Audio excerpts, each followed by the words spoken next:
turn my speakers off? I hope I did. Let's see. What's going on, everybody? Hello. Welcome to the land of streams. Cubo land. I did not turn my speakers off. It's a good thing I'm checking this before I turn my headphones up and then the speakers start. You know? Yep, exactly. I love you. I love you. You're so wonderful. So are you? All right. So last time we acquired guildmanship. I guess you can call it that. It's we acquired a spot in the family of the Dark Brotherhood, and we also killed Rufio. We completed our introductory quest and all that. Hopefully the quality looks better than the preview, but I'm not gonna worry about it today. All right, I'm not gonna worry about it today. You guys let me know if we're choppy galore or what, and I'll see what I could do to fix it later on. But for now, I believe I am going to do a little bit of a zag from the actual quest line because I have knowledge now. I have acquired smarts, and these smarts tell me two things. One, this challenge is actually impossible. I know, sad news, but it is only actually impossible due to one quest and one quest only, and I will allow the mulligan. Thank you, Carfer, you're the man. You're the man, and welcome to the stream! But I'm gonna allow myself the one mulligan of this quest is going to fail the challenge, but we'll see if that is the only point the challenge must be failed for success, because I believe it will be.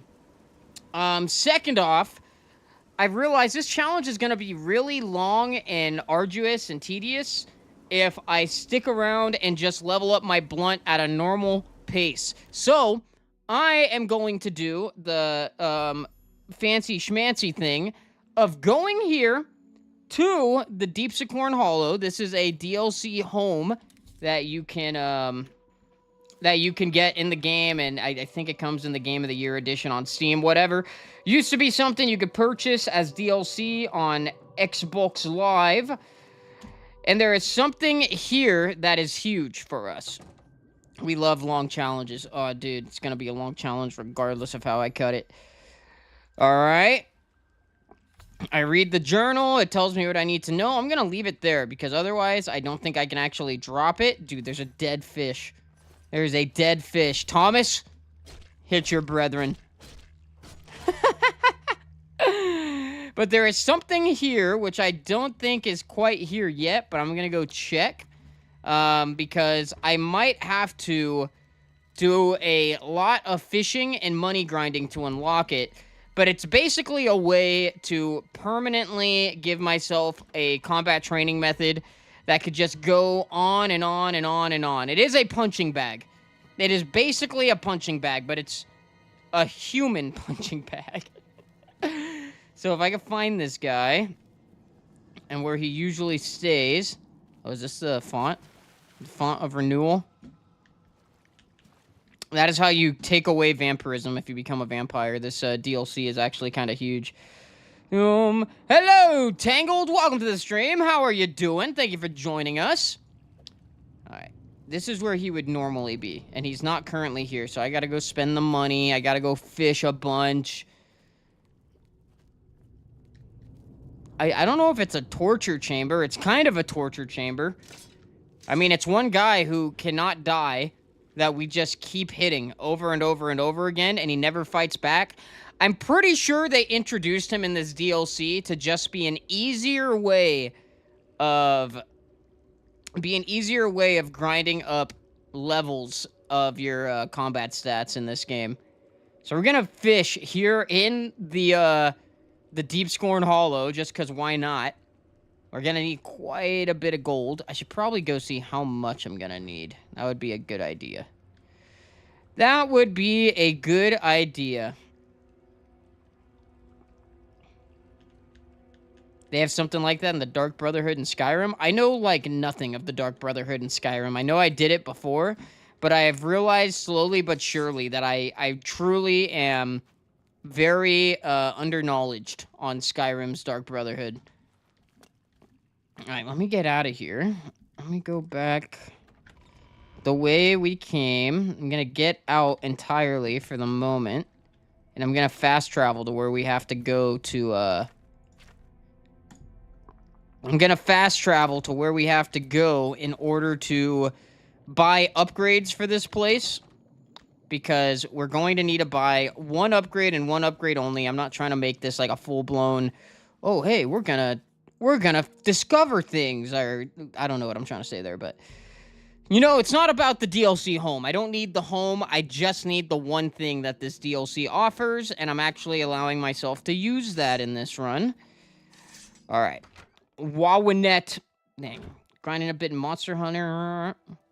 This morning, that spring break is almost over. I'm sorry. You need something. All right. This guy looks like a vampire himself. What can I interest you in? Okay. I'm going to assume it's the cattle cell. Dude, that guy... Okay, it is kind of a torture chamber. If we're calling it a cattle cell. Yeah. Oh, that... They added it as a permanent vampire feeding point. Because this whole area, this whole DLC area is very vampire-based. So that makes a lot more sense now why we're calling him cattle.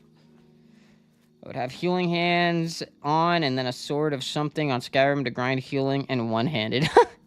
So you'd be healing the guy that you're constantly smacking? This guy just can't die.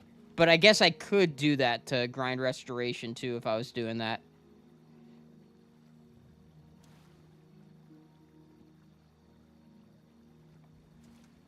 Oh man, that's not good, Carfree. Did you fix it?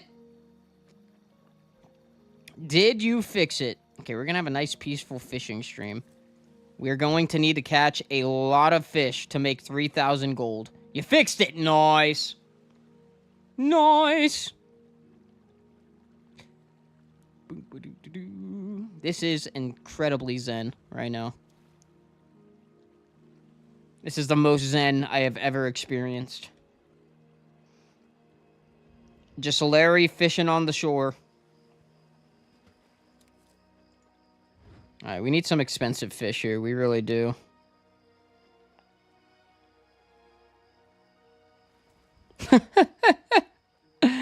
Thin metal brackets. See, I got nimble fingers, so I'm pretty good with all the small parts and whatnot on things. Oh, it was too late.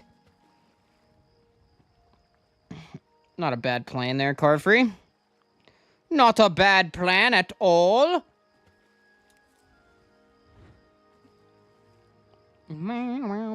I wish Oblivion didn't, like, minimize itself every time I tabbed out. Because I would love to open... Maybe I'll do it a little later. This is, like, hopefully the end of my testing streams, which is why I did Oblivion instead of Destiny today. I didn't want to, like, get all wrapped up on my technical stuff while streaming with the homies. But right now, just for my computer literate friends in the chat... Basically, what I was doing before is I had my stream recording, which is the recording of exactly what you guys see right now, and my recording of just the game on its own without the face cam or chat or anything else on top of it. I had all of that going through my GPU encoder, which I have a really nice GPU. I don't know if I'd say really nice in the modern day because they keep making these things so much better somehow. But it's still good. It's very good. It's capable of what I mostly want it to do.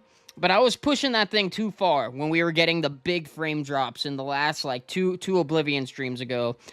And I have since made some adjustments to where my stream and my stream recording are using the same encoder, which basically cuts that load in half instead of encoding both of them separately. And then my source record, which is the game without overlays, was also using the same encoder. And it worked. It was fine. It had a few frame drops here and there, and maybe that's just inevitable. But now, ooh, that's a good fish right there. I think that's expensive.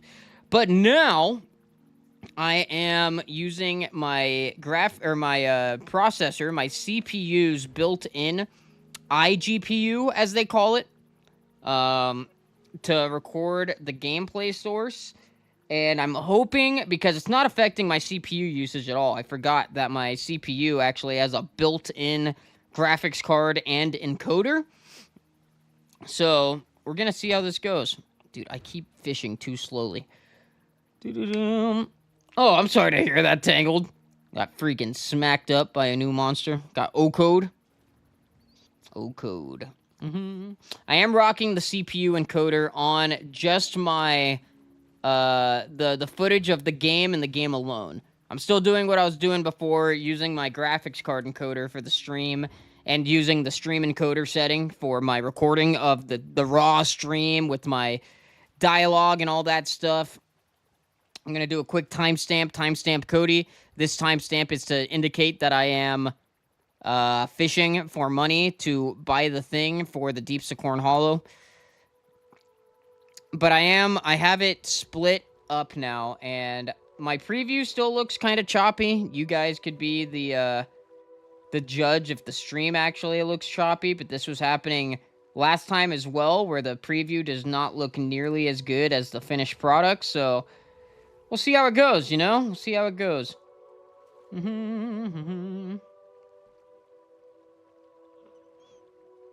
Don't you have a 3060, dude? You might not need an upgrade. What processor do you have?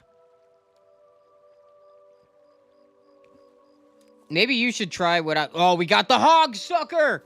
I love that fish's name. Hog Sucker. That's so inappropriate sounding. Oh yeah, we're gonna need to fish a lot.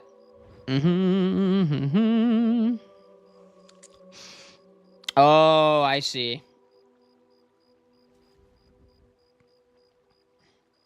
Nice card for you. See, you know a little bit more about this stuff than I do. GPUs are just too freaking expensive. Because I had the thought cross my mind, maybe I should just upgrade my GPU. Get one of the 40 or the 50 series. They have a better encoder called AV1. And AV1 is supposed to be like the flagship of encoders right now. It gives you the same quality at like a much smaller file size, dang near half the file size. And I don't know how that would affect streaming or recording, or if it needs more power to do so, and it just gives you a better file size at the end of it all. But I was like, oh, maybe I just upgrade. And then I was like, no, that's a lot of money, and you got a nice machine here. Just figure it out. Got an 11700. Gotcha. Oh, but you got the F. You got the F, so you don't have the iGPU. Gotcha. Yeah, I got the 12700K. And nobody really talks about the Intel encoder. The QuickSync, which is Intel's built-in iGPU encoder. But the few people that do talk about it, you know, most people are just like, oh, NVIDIA's the way. NVIDIA's the way. Use NVIDIA, you know. If you have it, use it. And I started looking into it, and a few people were like, dude, QuickSync, the built-in Intel one, if you use that alongside your dedicated GPU, your dedicated graphics card, it's actually pretty handy, you know? People don't think about it because they're like, oh, I have this. Why would I need that? But there were some people that were really vouching by it, the few that actually talk about it. And everybody that was saying, oh, don't use that, don't use that, they didn't really give much of a reason other than NVIDIA good, use NVIDIA, you know? So I'm kind of happy with this. Dude, Switch 2 Direct a week from Wednesday? You guys know what Wednesday is? I don't think anybody in chat would know what Wednesday is, but I'm going to let you guys guess for a little bit. Alright, Carfree, I see you're saying a lot right now that's relevant to what I'm talking about, and I want to look at it, but I'm in deep. Oh, Carfree, you guessed it on the first try. Have I talked about this? Did I tell you my birthday's coming up? Yeah, Wednesday's my birthday. You guys both just guessed it like nothing. Oh, man, I missed it. Alright. Found a guy who would do a straight trade for my 3060 for his AMD 6700 XT. Carfree, I don't mean to say this to cause you fright or anything, but I have heard, I was watching some comparison video from like a year or so ago. It kind of sounds like the AMD encoder is um, not as good as the NVIDIA one built in the NVIDIA graphics cards. I give you that. Um, like, yeah, you'll have more VRAM. It might be great. It might be great, you know, but that's just one thing you might want to look into is some NVENC NVIDIA encoder versus the AMD encoder. See if there's big differences and stuff like that. Because even if you get more VRAM, which I know from what we were talking about would probably be better for you, um, for me, you know, I don't really need the VRAM, so even if I got a more powerful GPU that was AMD with like the same VRAM, it might actually hurt my performance and my quality to do that upgrade, because the only thing I've been maxing out personally is my encoder. So just a little bit of knowledge. NVIDIA is developing frame gen and AI stuff for the 30 series cards, but I just can't wait for it. You might have to wait, dude. No, I'm kidding. I'm not gonna tell you what to do. Dude, so they're gonna like pretty much give my drivers an update to where I get all of the new stuff that's making their current graphics cards like magical, for lack of a better phrase, because they are kind of magical right now. They're gonna be doing that to my existing card. That's actually that's huge. That is so huge. I cannot wait. I cannot wait. Let's go! My birthday is 2 days before your mom's. Well, hey, tell your mom that me and Kat, we bought our house on her birthday. How about that? Because we did. We moved into this house 2 days after my birthday 2 years ago.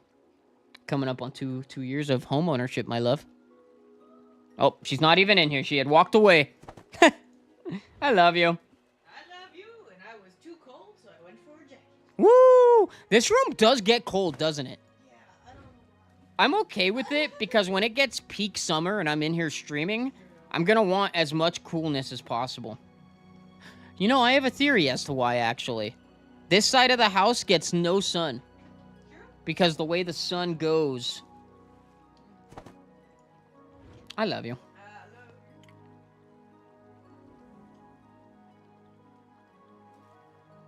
Carfree, I do not know. I know your birthday passed, but I am pretty bad with remembering birthdays, so I gotta be honest, I do not remember when yours was. I don't know why the water just evolved. The sun rising, did that change the entire water here? Like, gave it a whole different color. It's kind of nice.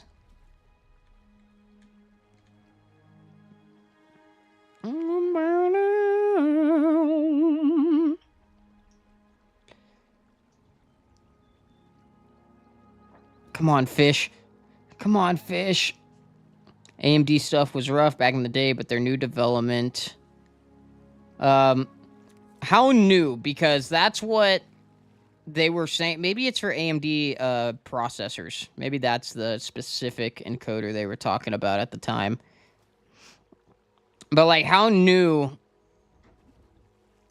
have they, did they upgrade it to, like, be a little better? Is it, like, a constantly, every update it's actually improving? Or is it where they say, we've made improvements, and then it's not, it still doesn't keep up, even if it is better than it was? That's kind of what the synopsis of the long video I watched with all the, like, they were doing a bunch of benchmark tests against each other. It was actually a very thorough video. And he was saying that even though the AMD stuff is better than it was, it still doesn't keep up with Intel and NVIDIA.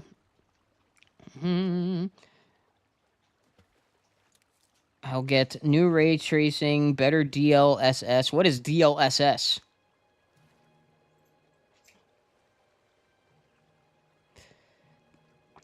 Well, I am excited for this update to come, Carfree, and to toy around with it, see what I could do. Dude, my PC really doesn't let off that much heat. I wonder if it's just because it's water-cooled and it stays pretty cool. But my PC, it does not generate the same amount of heat that it used to. Like on my old PC. This one actually runs very, very cool, which I'm happy about, because a cooler PC is a better functioning PC from all I've researched.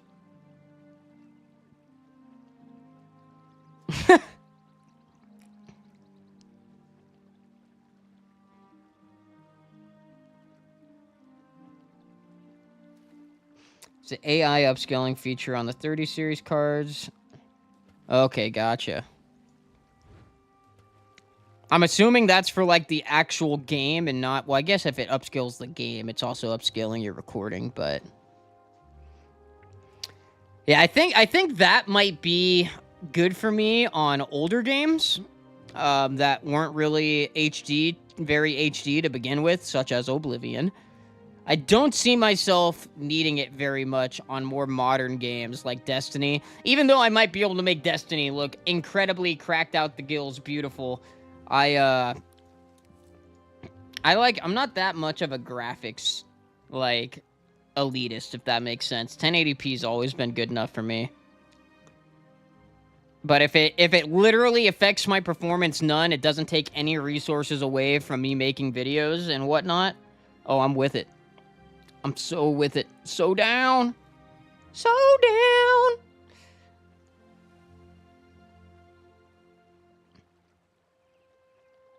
Oh, nice. Nice, Carfree. I wonder if there's anything I should be changing now. Nothing that I've researched. There's one thing I turned off. Hags, something game assistant, like it's supposed to help. But I might turn it back on because I've realized that was not my issue, and it might even help my performance do better now. But I did update my graphics drivers, which should be benefiting OBS now. Before, I was on drivers that were not anything, I don't think they were anything special, but they have drivers now that you could choose, and they prioritize certain productivity programs, as they call it, and OBS is one of them, where instead of like prioritizing your game and putting all they have into the game, they will share some of that with your other programs that you're using to make content and help it, keep up so that you're not suffering in one program because your game looks so damn good, but you can't really capture that, Yeah,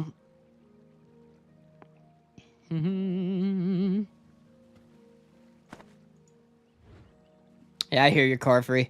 Racing games are, like, the most demanding. Racing and, like, very high movement games, those are an encoder's worst nightmare.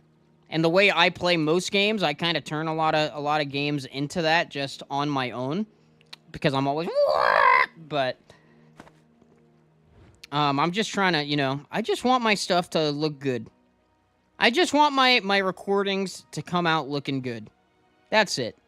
And I make it a little harder on myself because I stream while I do all of this, but like I'm so excited to, when this stream is over, to come in here and kind of just watch back the footage of 2 recordings, generally the same, but the one with my face cam, I get to look at that and be like, all right, this is this with my GPU settings, and then I get to look at the other one and be like, all right, this is the same exact settings, but it's on my iGPU, on my processor graphics card. I don't know. I'm nerding up right now. I'm big nerd speaking right now, and I'm excited for all to come. I love this crap. As much as sometimes it brings pain trying to figure out these technical things. We're nerding up together. That's what I'm talking about. Always. Dude, that was not too late. You're yanking my fish. Okay. Oh, I totally missed it. That was a fast one, too.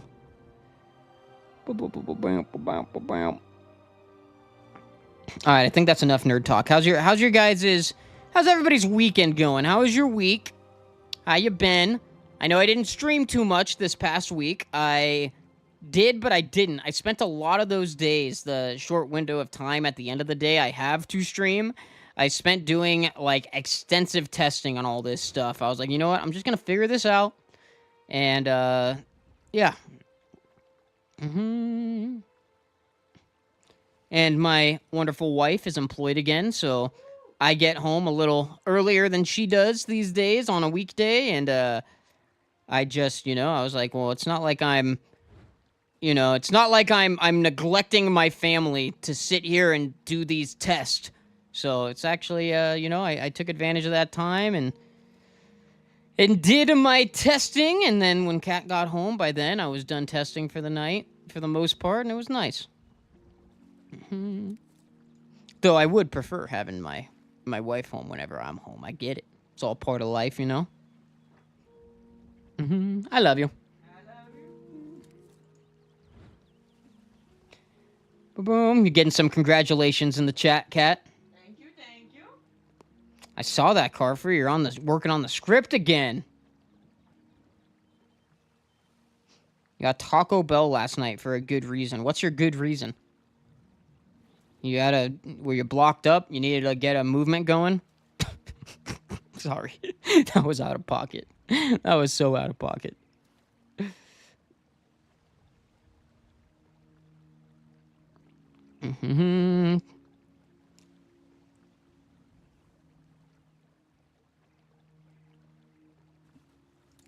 Only one other person was at the Lorcana tournament. So that mean it was just you and them and that was it? Turned from a tournament into a 1v1?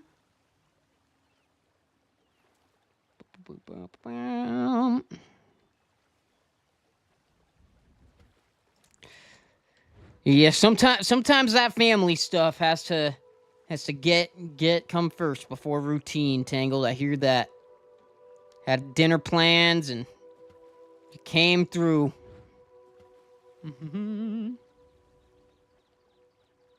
How big of a Cubone plushie? Because I have a massive Cubone plushie. If he wasn't like buried with other plushies in the bedroom, I'd go grab him right now. But I'd probably cause a plush-a-lanch. Accurate. Accurate. But I love that freaking guy. 40-inch. Mine might be about that. Maybe a little smaller. I feel like mine's pretty close to life size, but maybe I'm overestimating it right now because it sits and watches over us while we sleep. He is our defender and protector.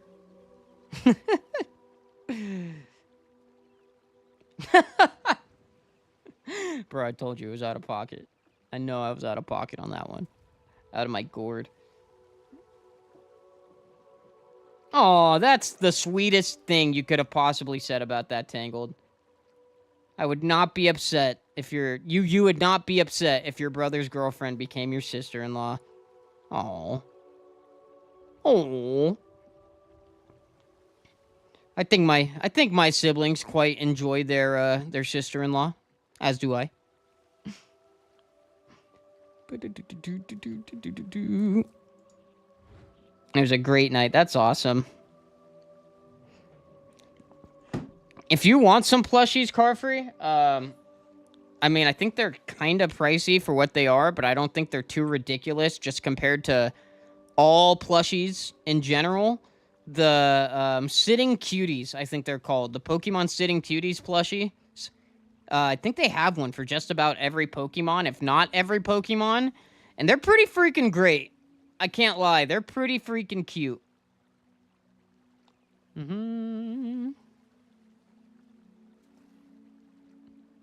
What does IIRC mean? I always forget if I ever knew to begin with. I see that a lot in like Reddit posts and stuff, but I don't know what it means. Oh, that's awesome, Tangled. That is very awesome.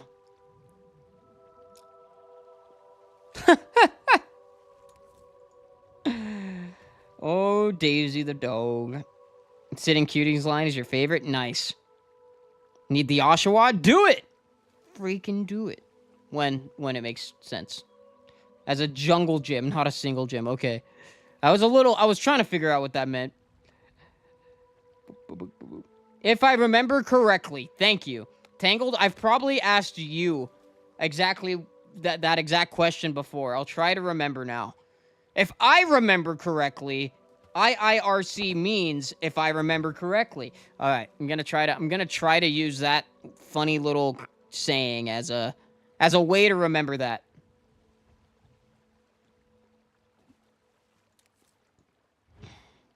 Bore me, Carfree. Bore me with the nerd talk. No, I'm kidding. All right, we'll go start selling some fish soon. I don't know if we could sell fish to our Ellenway in the Imperial City, but I'm going to try because she is a really, really good merchant for anything she does buy. As I've said before in the last challenge video, she has a novice mercantile rank, so you can haggle with her more than any other shop with a higher mercantile level. And she has a 2,000 gold buy limit, so you could sell a bunch at once without having to, like, if you have an item too expensive, she'll still, it won't be like, oh, well, I have a good haggle rate with this person, but their maximum purchase is tiny, so they'll only give me this much.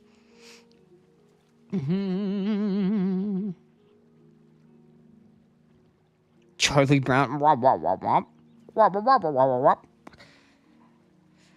Boom, boom, boom, boom, boom, boom, boom, boom, boom, boom, boom.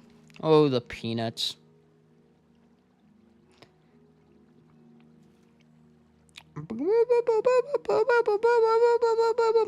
So funny how much of the peanuts I used to see as a kid, and like, I just did not. I don't even really get nostalgia from Charlie Brown. Maybe like, I don't know. I just feel like I didn't enjoy it as much as enough as a kid to have it hit my nostalgia receptors. I made that up, by the way. I don't know if nostalgia receptors are a thing. I would like to believe there's a certain part of your brain that feeds into nostalgia because it's such a unique feeling, It's such a unique, it's like different than just like dopamine or like happiness or anything, Nostalgia is its own case. Dude, it's pretty crazy right now how I am using my CPU's built-in encoder stuff, and my CPU usage is still at literally like the same percentage. I love that. I love these parts getting really good at splitting up, what they're gonna do. I thought, too, that it was going to up my CPU usage, but no, my OBS CPU usage is still only, it's under 4%. I rarely ever seen it go to 4% or higher, which is crazy. That's very telling of my CPU. I love it. Because my CPU usage when I did this stuff, yeah, I was encoding with my actual software encoder, which uses CPU, but it was so much higher. I feel like upgraded. You guys seen Sonic 2? I'm gonna make this joke for the 5th time today, but the first time on stream. I'm upgraded! Sinister 3.0. Jim Carrey did so good in those movies.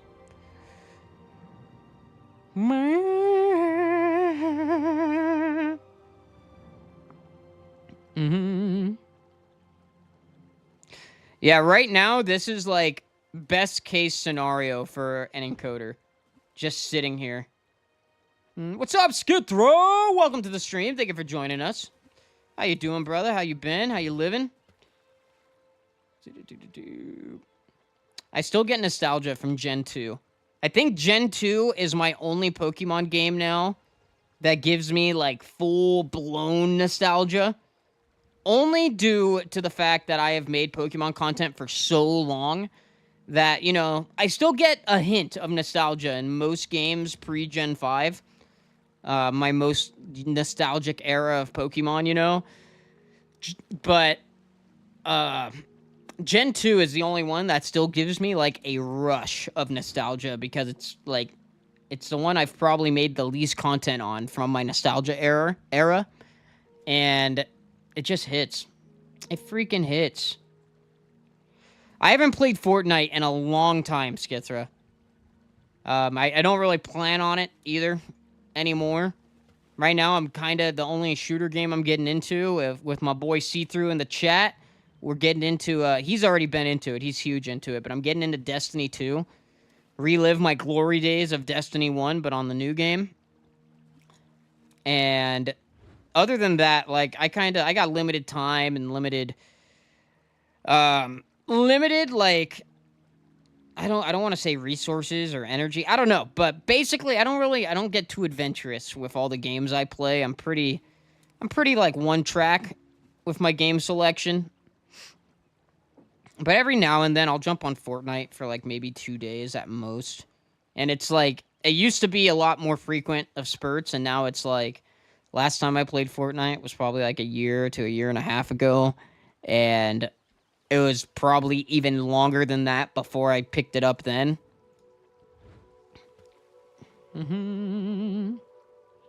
Oh man, Pokemon Stadium. I was never really a Pokemon Stadium guy. Or kid, I should say. I love XD and Gale of Coliseum back on the GameCube. But other than that, like I never really played the Battle Sim Pokemon games, you know? Dude, fishing in a video game is very peaceful. I don't know if I just have an inclination towards, oh my gosh, I'm over encumbered by fish. Oh my gosh, they weigh so much. Why didn't anybody tell me these fish were so heavy? Okay, hold on. We gotta start dropping some clothes. What else do we got to drop? You weigh nothing, so I worry not about you. I might have to... I don't want to drop my alchemy stuff. I don't want to drop that stuff. Bro, but I have to. I'm literally full up on fish. How about I drop... I think if I just drop one fish, I'm good, right?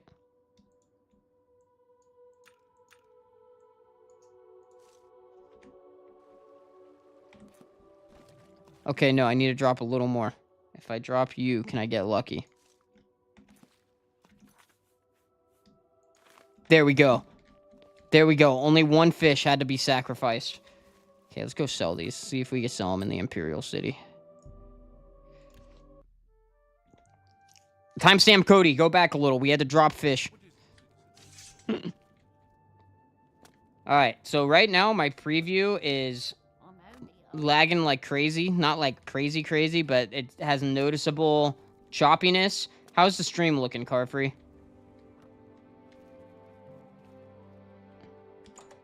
Want me to start on this script too? No, I got this script. This script is going to be way too immediate, and it's like, since I'm keeping up with it, and this is the next video I'm making, I think I'd like to do this one. I wanna still like practice refining my skills,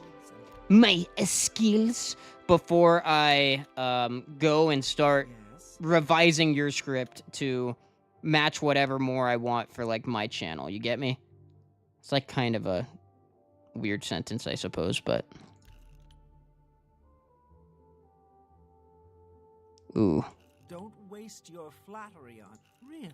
Where'd you get wasting your breath? All right. This one's pretty good, I think. Remarkable. Is that so? Let's see. Don't try to manipulate me. That's really funny. Don't try to manipulate me. Is that so? Oof. Where'd you get that? Let's see what I could do here. Really? Interesting. Is that so? Not bad. Such rot.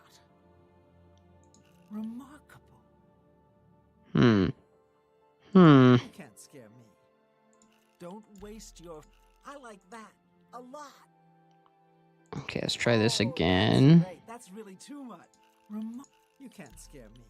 Don't waste your flattery on me. Well done. Let's just talk. Don't waste your... That's great. How's it go again? Well, is that... There we go. Perfect. Nonsense. Perfect run. Am I holding my fishing rod out right now? I'm not. Okay. We have good enough disposition. I'll live with it. We'll now trade. Does she even buy these? She does. She does buy the fish. That's good. Let's haggle. Let's bring our thing up. I'll try 68. I'll try selling just one of these little... Actually, we'll try all of it. Nice. Let's go up by one. You got a great deal there. Let's go up by one.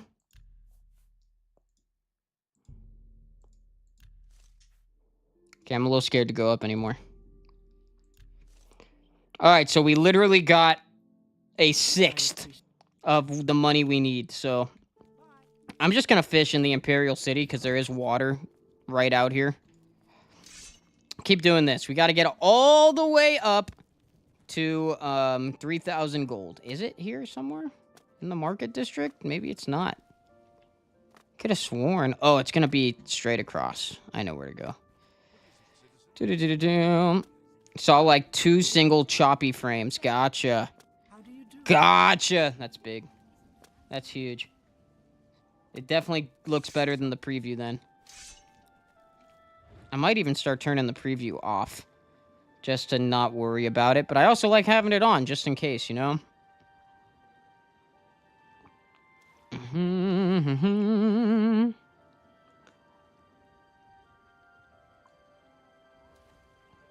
Alright. Got some fat fish there.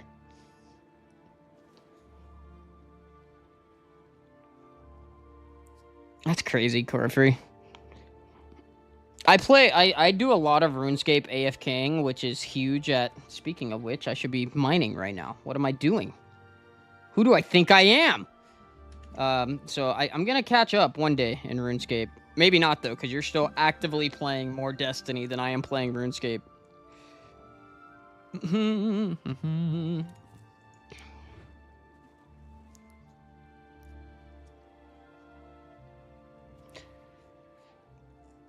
Video and other script and write it like you, but I'm not you. Still trying my best. I mean, you doing the groundwork is more than enough for me to, like... I'm this. It's from a trying to get me to join the Thieves Guild in a jump scare fashion? That was so random. Just walks up, take this. Don't you see I'm fishing? You gonna distract a man while he fishes? Not right. Not cool. Larry doesn't approve.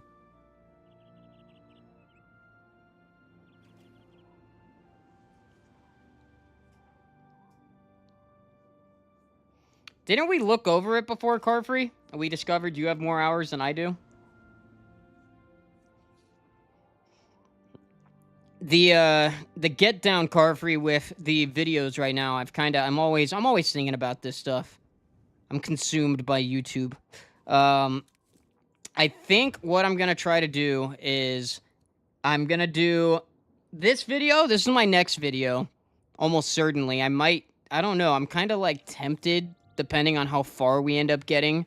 Once we get more into the actual meat of this, we'll see how I end up doing it. But what I'm currently anticipating is going to be the setup, or the rundown. I don't know what word I want to use. I'm going to do this video, the Dark Brotherhood with a fish only, depending on how this all plays out.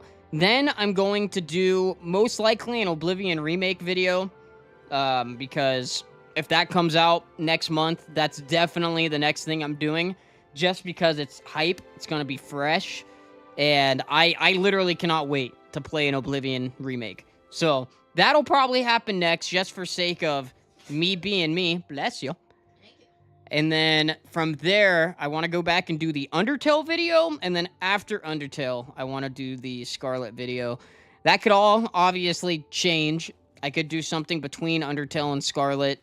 But I know the Undertale video. I want to do that. I have all the footage still. I didn't delete any of it. So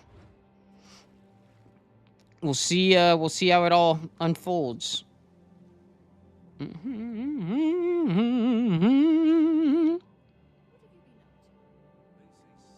Dude, if they made the Oblivion remake, like, multiplayer to where I could invite you to my game and we could run around together, oh, that'd be great. That'd be great. Wishing? What are we wishing for, Tangled?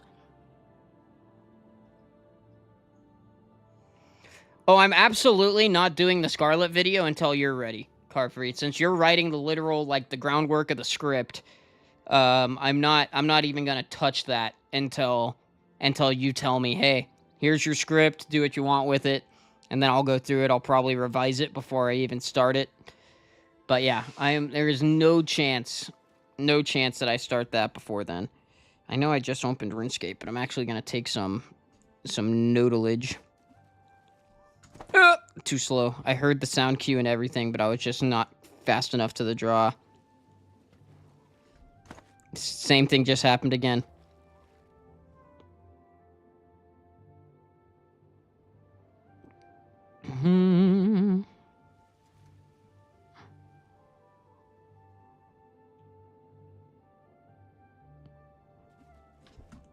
Oh, man, I just misclicked that time. I was ready, I just misclicked.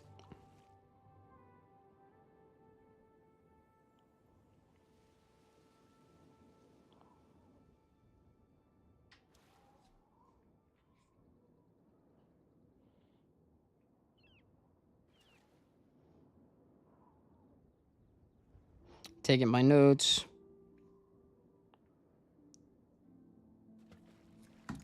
Nice.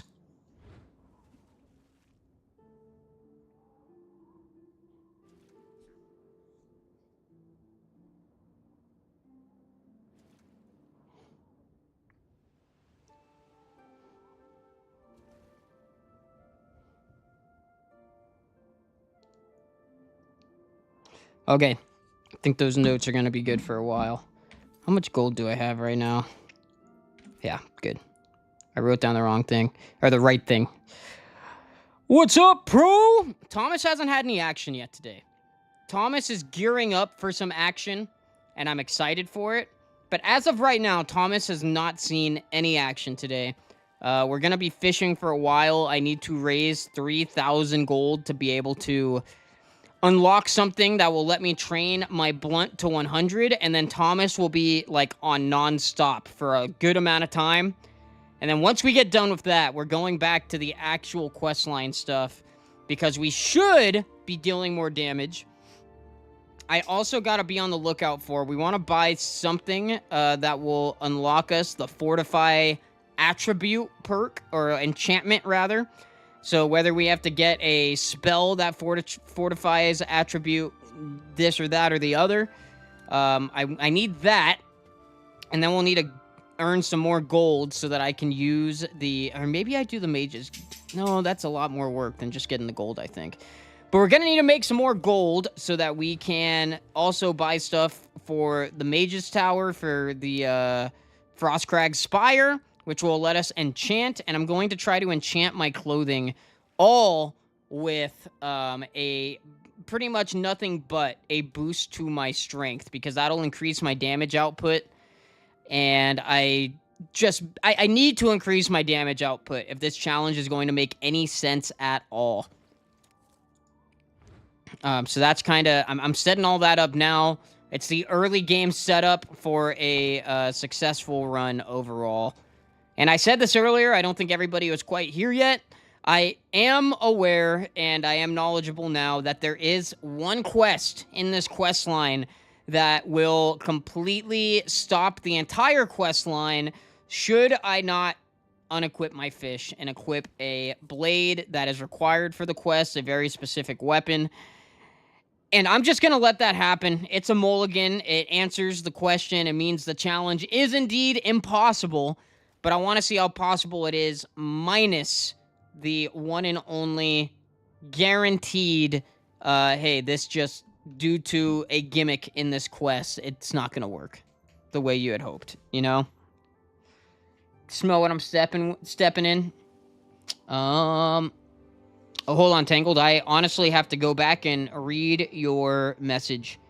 It's hard because I'm trying to read chat, but long chats are really hard to read without missing on a fish. And sometimes these fish take like a minute per fish. And I'm trying to make this as efficient as I can. Okay. But I see your chat. I'm going to read it.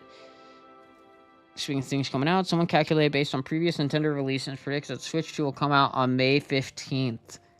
I have my doubts. I think the Switch, being as big as it is...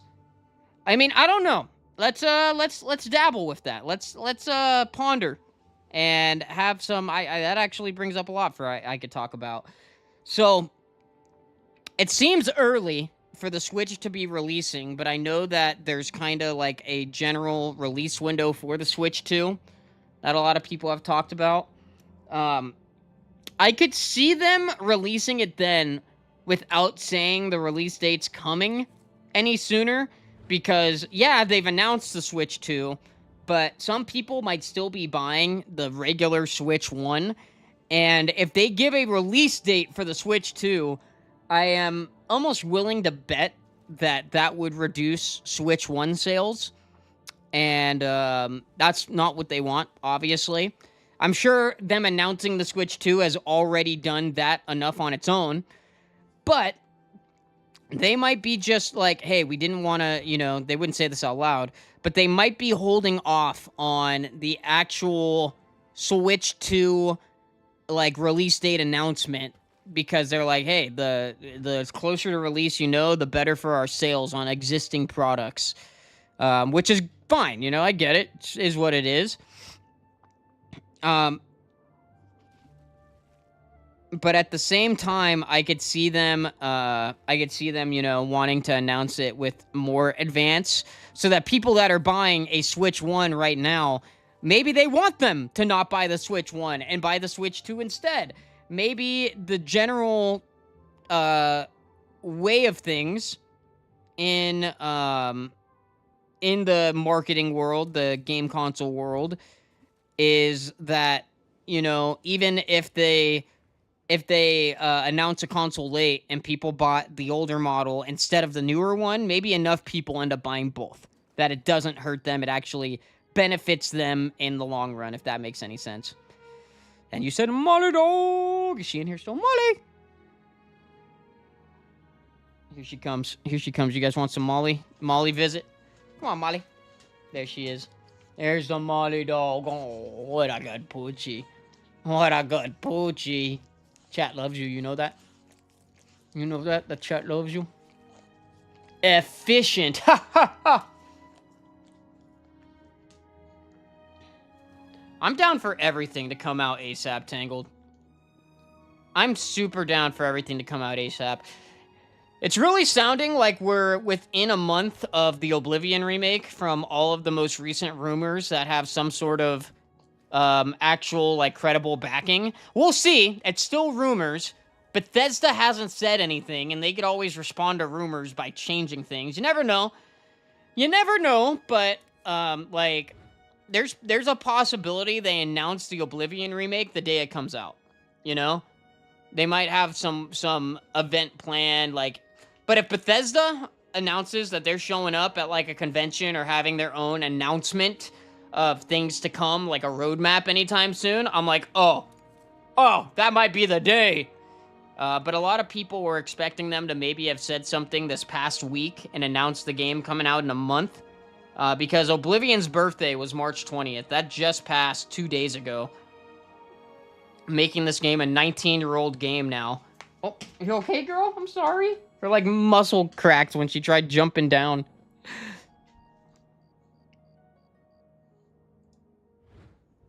But, yeah, exciting stuff.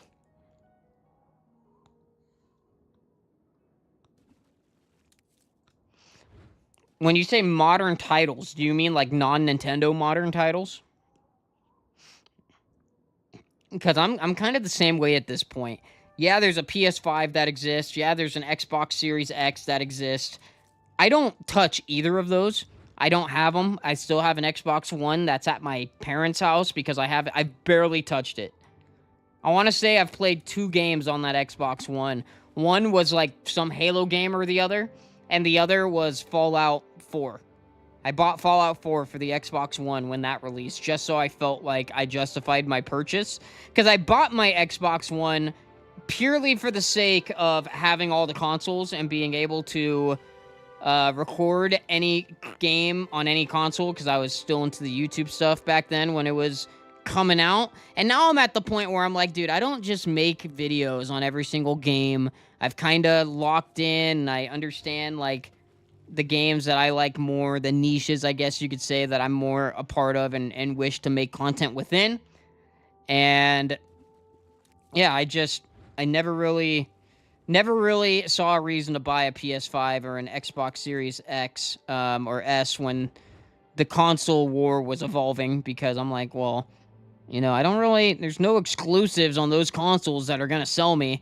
If everything that I want comes out on PC now, it's like I'm going to play it on PC. I'm not trying to be like PC Master Race kind of guy because I mostly have a PC for the sake of making content, not for the sake of gaming. But slowly but surely over time, I've come to just kind of appreciate PC gaming more. It just feels more like, you know, if I want to start modding a game, I most likely have that option. Even if it's a game that doesn't support mods, people find a way anyways.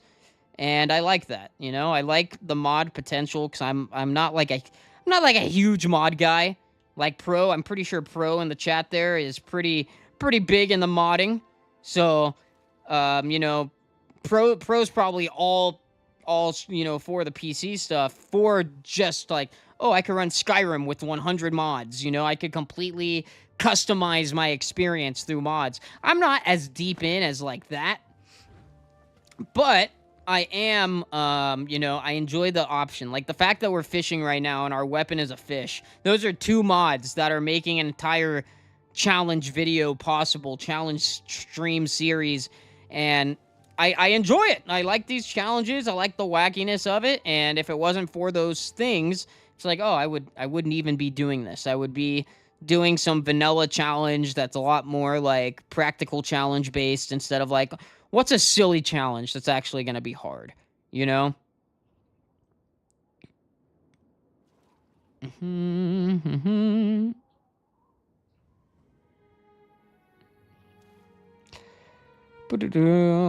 I hear you, Carfy. That'd be sick. They need more third party. They've been doing a little better, but the more the better, you know?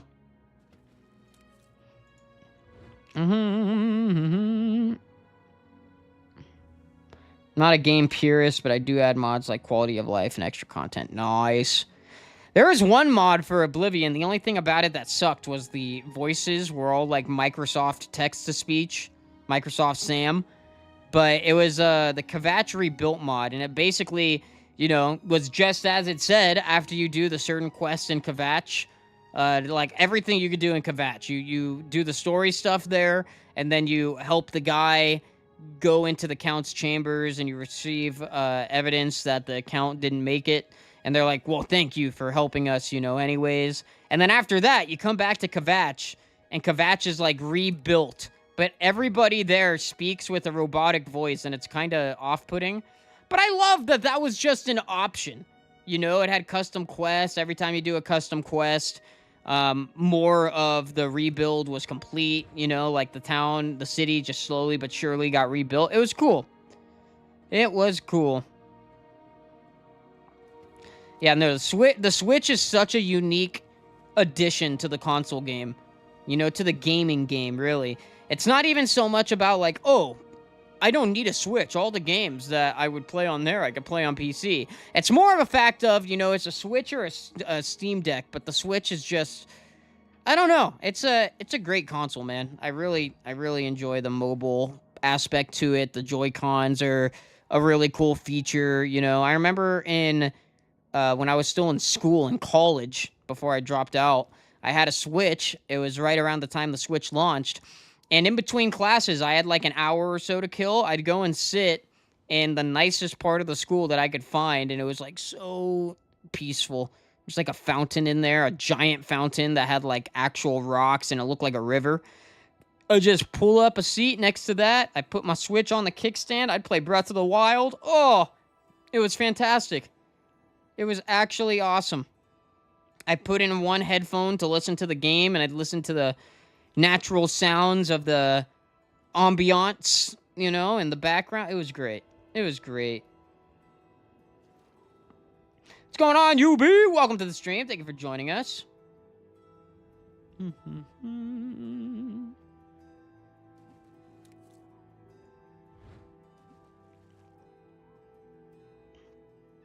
I agree. Switch is the best handheld console. Joy-Con Drift is one of the very, Joy-Con Drift is probably the biggest consistent issue with the Switch. And I really hope on the Switch 2 they upgrade the hardware involved to prevent that from happening as easily. Dude, the DS was pretty hype.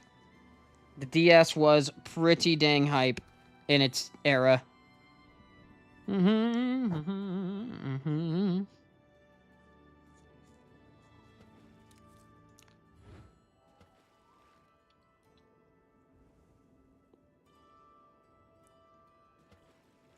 It's not even the Switch's fault. No, yeah, it's not a software limitation whatsoever. It's a hardware limitation, which is pretty unique to have as an issue with a console, because at least like with when I was super into Assassin's Creed, buying the games when they were new, um, I remember one of the ones that nobody even talks about anymore. It was like Assassin's Creed Unity or Syndicate, one of those two, before they went and started doing the more open world style that, in my opinion, kind of saved the series, because up until Revelations, it was great. No, actually, up until Assassin's Creed Black Flag. I even loved Assassin's Creed 4 Black Flag. That was my first PS4 game. It ran good. It didn't have any big issues. But every game after that has suffered from a lot of frame drop on modern consoles and even PC. It's like in the coding of the game. But a part of that just feels like it's a software limitation, you know? It's like, why is this happening on my PS4? It should, aren't these games built for these consoles? Apparently not. Apparently not.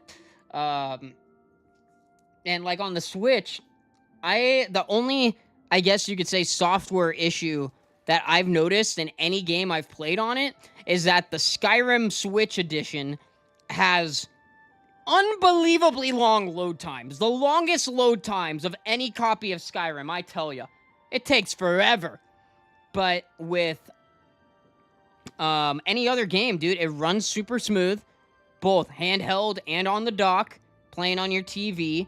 And like all the Nintendo games built for Switch, they're great. They did a really good job at making games that match their hardware, you know? So the Switch 2, I hope it just improves on making every game more like compatible with Switch hardware, and just, getting it done.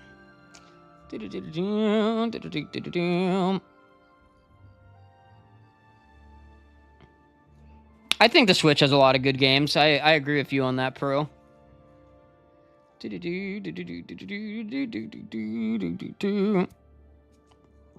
That would make a lot of sense right there, Carfree. If you're not really like me and Pro are probably pretty big Nintendo gamers in comparison to you, you know? And I get what you're saying right there about you only play the games you're into, plus Pokemon and like that kind of stuff. Because I've said that a billion times, but I actually do enjoy Mario games and I do enjoy Zelda games, so I'm in the lucky bunch with that the Switch is like the perfect console for me, because it brings a lot of games that I'm actually invested in the series to me. Whereas I've fallen off of Halo. Microsoft can make Halo an Xbox exclusive, but anything Microsoft makes is coming to PC, so I don't even need an Xbox. But like Gears of War, I don't really see myself playing any more Gears of War. The last one I played was 4, and compared to Gears 2 and 3, the ones I played the most, it was kind of poop.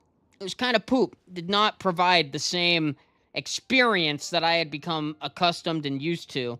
So I was like, whatever. Whatever. Isn't it funny that I see my CPU usage go up to 4%, and I'm like, oh god, it's going too high! No, dude. It's not going too high. 4% is still incredibly low! I love it. Okay,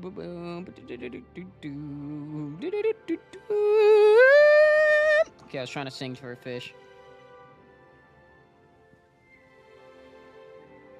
I hear that. I agree, Pro.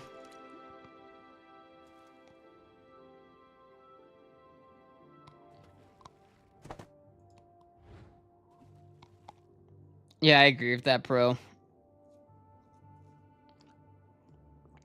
I feel like Pokemon's had a rough learning curve into the 3D world ever since X and Y. And they've had a lot of time to perfect it now, but Zelda's been 3D since the Nintendo 64. So they've been making 3D Mario and Zelda games for a really long time. But yeah, no, Pokemon's graphics are I don't know what's going on there. I also do agree to an extent.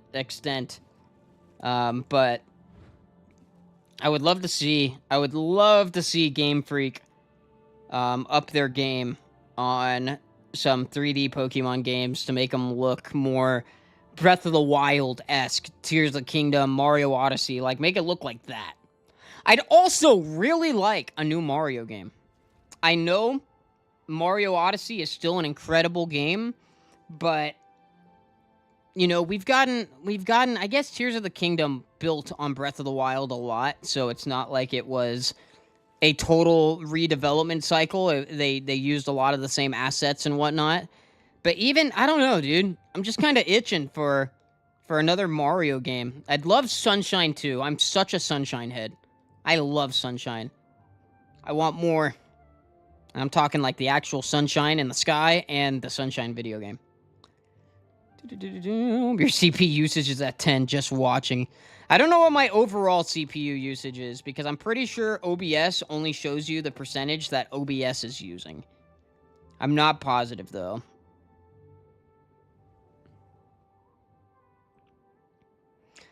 Yeah, my PC's... I have a bougie PC. My PC's too powerful for its own good. Dude,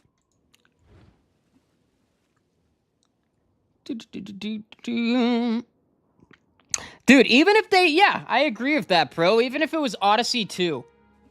Or Super Mario Odysseus. I don't know. But even if it was... like another game just reusing a lot of Odyssey the way Tears of the Kingdom reuses a lot of Breath of the Wild, I'd be cool with it. Because there is a world where they could slightly modify and upgrade existing kingdoms and bring them back. You know, like you could bring New Donk. You could bring back Metro Kingdom. Everybody was cool with Metro Kingdom. And I feel like you would have to if you did what we're talking about. You could do that. Nobody's going to be upset as long as you also have, you know, get rid of the worlds people weren't too fond of. The Bowser world where you're, like, flying all over the place. Probably my least favorite kingdom in Odyssey. Get rid of that and put another brand new one in its place. Give me Pianta Village, dang it. You know what else I got to do? Oh, man. I don't know if I should stream it eventually. But, Super Mario Eclipse, the Sunshine mod, that adds, like, double the content. I don't know if you guys have kept up with that or seen that or played that. If you're into Super Mario Sunshine from the GameCube era, bro, Eclipse is so good. So freaking good. I haven't completed it, but I've completed the main game portion with the new main game worlds, and I've done a lot of the post-game worlds, and there's, like, an entire massive post-game.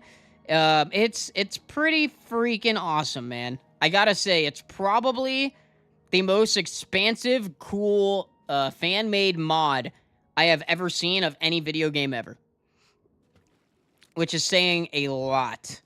I'm trying to think if I've ever seen a mod on that scale. I know there used to be a Minecraft mod called the Twilight Forest, which added a whole nother realm, like the Nether in the end. And there was, like, crazy bosses in it, a whole bunch of stuff, and it was really cool. But, like, this mod, dude, oh, it's something else. It is something else to, like, double the length of a game, dude. And it was being worked on for years. It's like Sky Oblivion. You know what? Sky Oblivion, when that comes out, I'm almost willing to accept that will be the biggest mod of a game I've ever seen. Even if it's going off of pre-made materials, it's not like a bunch of custom stuff like Eclipse. Just the fact that somebody has remade the entire game I'm playing right now in Skyrim, you know, the successor, like, wow. That's a pretty big freaking feat. And even though the official remake will probably be coming out pretty soon, I'm still gonna get the Sky Oblivion Skyrim mod and play through that as well. Maybe do some comparing and contrasting. Oh, I agree, Tangled. New console. Mario's coming. Super Mario Iliad. That's great. Do not follow any Mario games whatsoever. Well, it's time to start, Buster. Do a sunshine stream. Oh, I forgot about the Aether, too. Aether, I think, is bigger than Twilight Forest. I haven't used Twilight Forest in so freaking long that that's probably a lot bigger than it used to be, too. Bro, there's Elder Scrolls Online, Carfree. Maybe we should try that out sometime, dude. That might be good. Because I've, you know, obviously it's not a typical Elder Scrolls game, and I've heard that the biggest issue with it is there's a lot of, like, traveling with literally nothing going on. You're, like, running from place to place, and that's half of the gameplay. But maybe we try it out. Get some chatlings in there. Greetings, beeflings. I know a place where the grass is really greener. And what's up, Jace? Welcome to the stream. Thanks for joining, brother. How you been? How you living? Great to see you.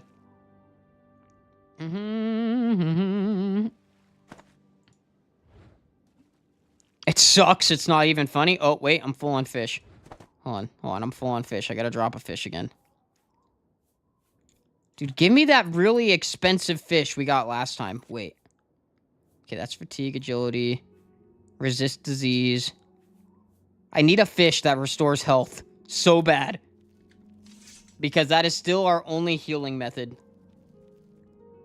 Alright, so over here is where I want to go. Oh, so you've played ESO. I have never played ESO. Alright, looks like I never will. Good day. Hello, good day to you as well. You in some of my fine wares. You can interest, or I can interest you in some of my fine wares. How about that? How about that? Okay. Boom. Boom. Bro, this is gonna be this is gonna be a whole stream of just a whole stream of just doing this. How much would you charge to recharge my fish? Only quality goods for sale. Oh, wait. What can I interest you in? Oh, we're gonna want that too.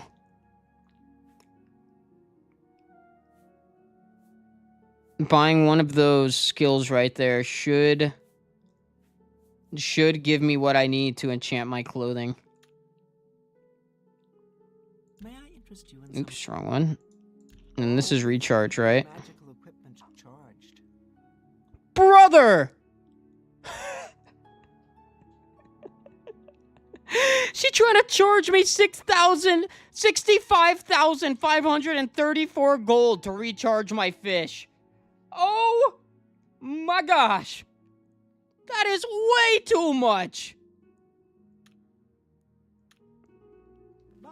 That is so much. Yeah, we're not doing that. I think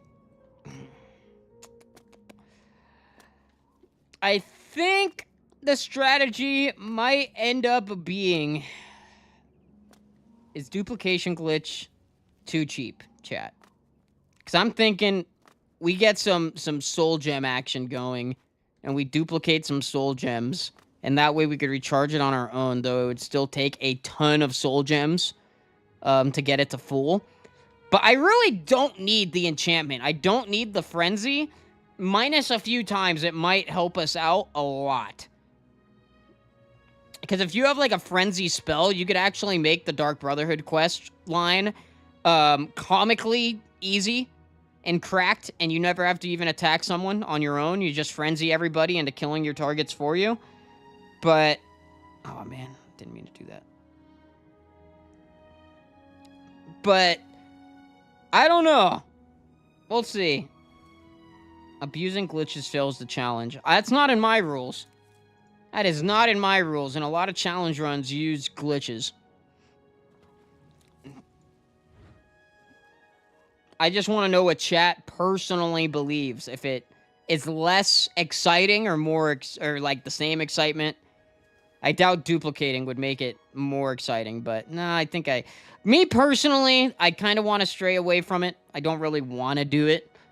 Because for me, it's more exciting when you do something without glitches. But yeah. If you want Frenzy, grind for Frenzy.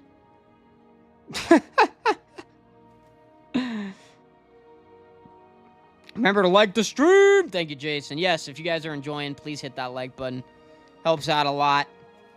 Helps out a ton. You lost your patience doing... Well, you were doing, like, the cheese challenge. And that's a nuts challenge. If I were to do the cheese challenge, it wouldn't be vanilla. It would be glitchless, perhaps, because I don't know Skyrim glitches that could help. But I'd have to do some sort of cheese mod. Not necessarily like an extra cheese telekinesis damage mod, but just something to get more cheese.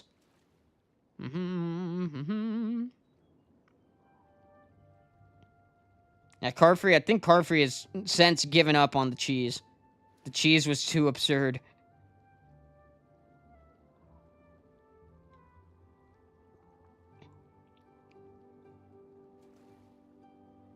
I wouldn't be duplicating for the sake of selling pro, because I still like the idea the only thing I could sell is fish. For things like what I'm doing right now, trying to unlock this training method. But I would, if I were to do the dupes glitch, it would specifically be on soul gems that recharge my frenzy. But the more I think about it, the whole reason I had a fish, only selling fish rule in the first place was for the sake of recharging. So maybe I just deal with it, and I find a shop that sells grand soul gems, and I just buy them here and there. Because I really only need the slightest bit. I only need the slightest amount of charge to frenzy when I need it, you know? So I don't need the full charge thing. And I am gonna need some soul gems anyways for my enchanting. So I think I'm gonna go without it for now. For now.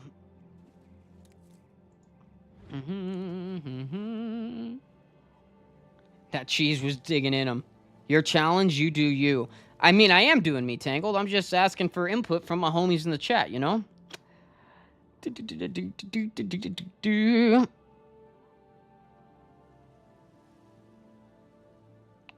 Yeah, Elder Scrolls, Bethesda games in general are very weird to tab in and out of on a computer. They just love to minimize, and then... I don't know if Skyrim has the same issue, Carfree, but this game loves, depending on where you tab out at, when you tab back in, a lot of the times, it just doesn't work anymore. They just decide, oh, we're gonna crash now, which is quite unideal.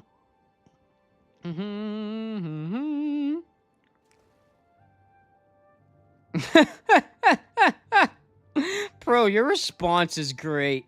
Oh. Oh.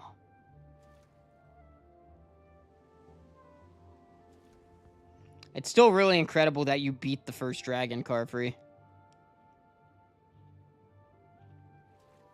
I find that incredibly impressive due to the nature of that challenge. I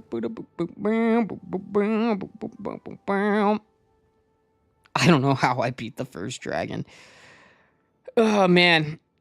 I'm so excited. I'm trying to come up with a vanilla Oblivion challenge. Chat, feel free to pitch some ideas out if you have them. But I'm trying to come up with a vanilla Oblivion challenge because when the remake comes out, it will not work with any of the existing mods. It's supposedly in Unreal 5, and Unreal 5 is notoriously bad for modding, so it might never be a good game for mods. We'll see. We'll see how that all unfolds, but I'm like, what can I do that doesn't require me to do anything, you know, mod-wise, and it would still be kind of wacky and kind of challenging. A part of me is thinking that as long as they have the Shivering Isles in the game, that I do the console command to give myself the Oblivion fork weapon, because that does exist, and try to beat the Oblivion remake with nothing but the fork.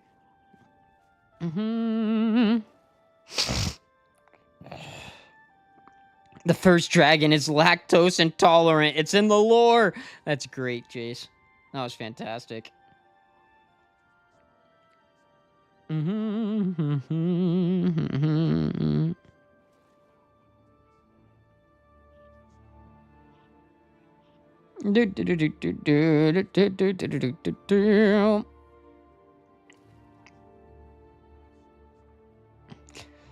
Oblivion, I want to say it has telekinesis, but it's not like Skyrim's telekinesis. You can't use it to launch items. You can only use it to... I don't know if you pick items up and they go straight to your inventory from a distance, or if you drag it as if you were doing the drag or the hold button where you hold it without it going in your inventory.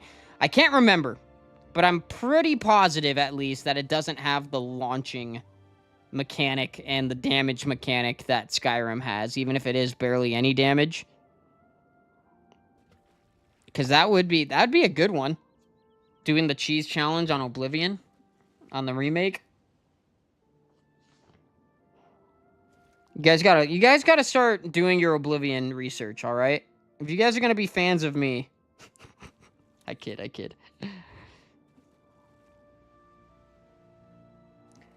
Carfrey, do you know what my biggest gaming achievement is? I think you would.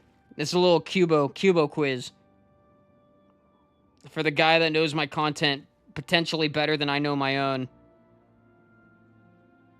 Bro, the cheese challenge in Oblivion! Carfrey, you're on to something. You're freaking on to something there. Undertale with the guitar is my biggest gaming achievement ever. Completing the entirety of Undertale, Genocide, and Pacifist with the guitar. Though Sans himself was probably the big achievement point.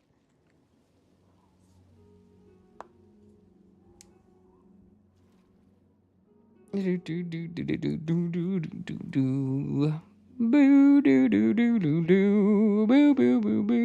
my hand is falling asleep right now. Fishing will do that to you, I guess. I do believe Oblivion, there might be a few adjustments in the mod to make it a little more Oblivion-esque, but I want to say the whole point of Oblivion was for Oblivion to be kind of modernized. You know, make it more visually appealing, and to have some of the Skyrim mechanics. So I want to say it's literally just going to be if Oblivion was the actual Skyrim. You know what I mean? I think that's their idea.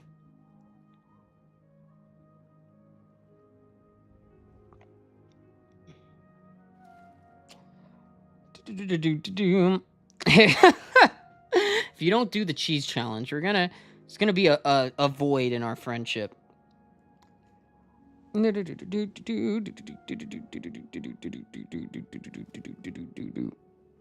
Finish what I could not. I don't know if there's gonna be dragons in Oblivion. I would assume not. But if they somehow add dragons to Oblivion and make it somewhat, like, fit in, that'd be pretty sick.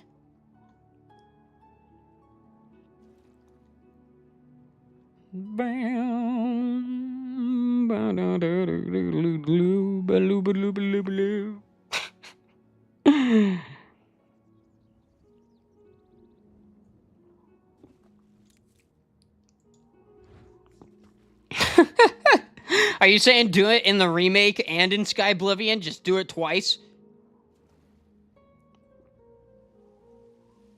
I would, Skyrim, it would make sense more with the cheese as healing, because cheese actually heals. I want to say all of the cheese in Oblivion, none of it actually has restore health as a property with the way Oblivion alchemy works. So, it'd be a little tricky. A little tricky. I also feel like we're just never going to heal in this game.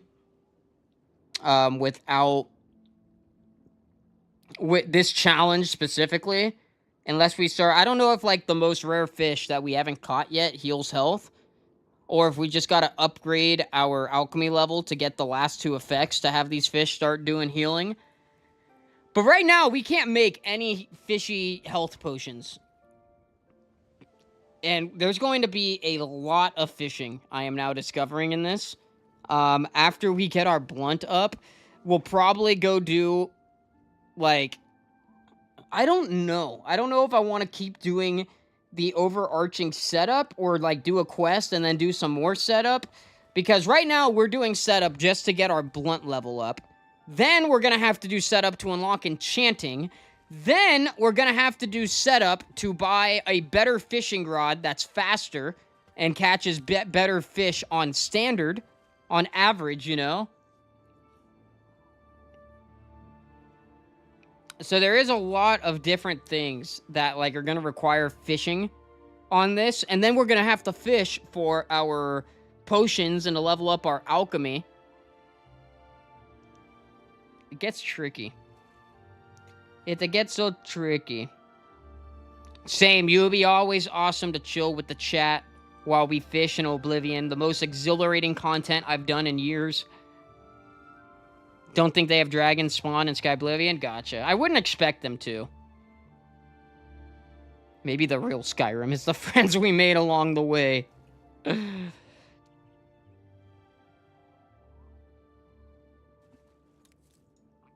We'll see what goes down.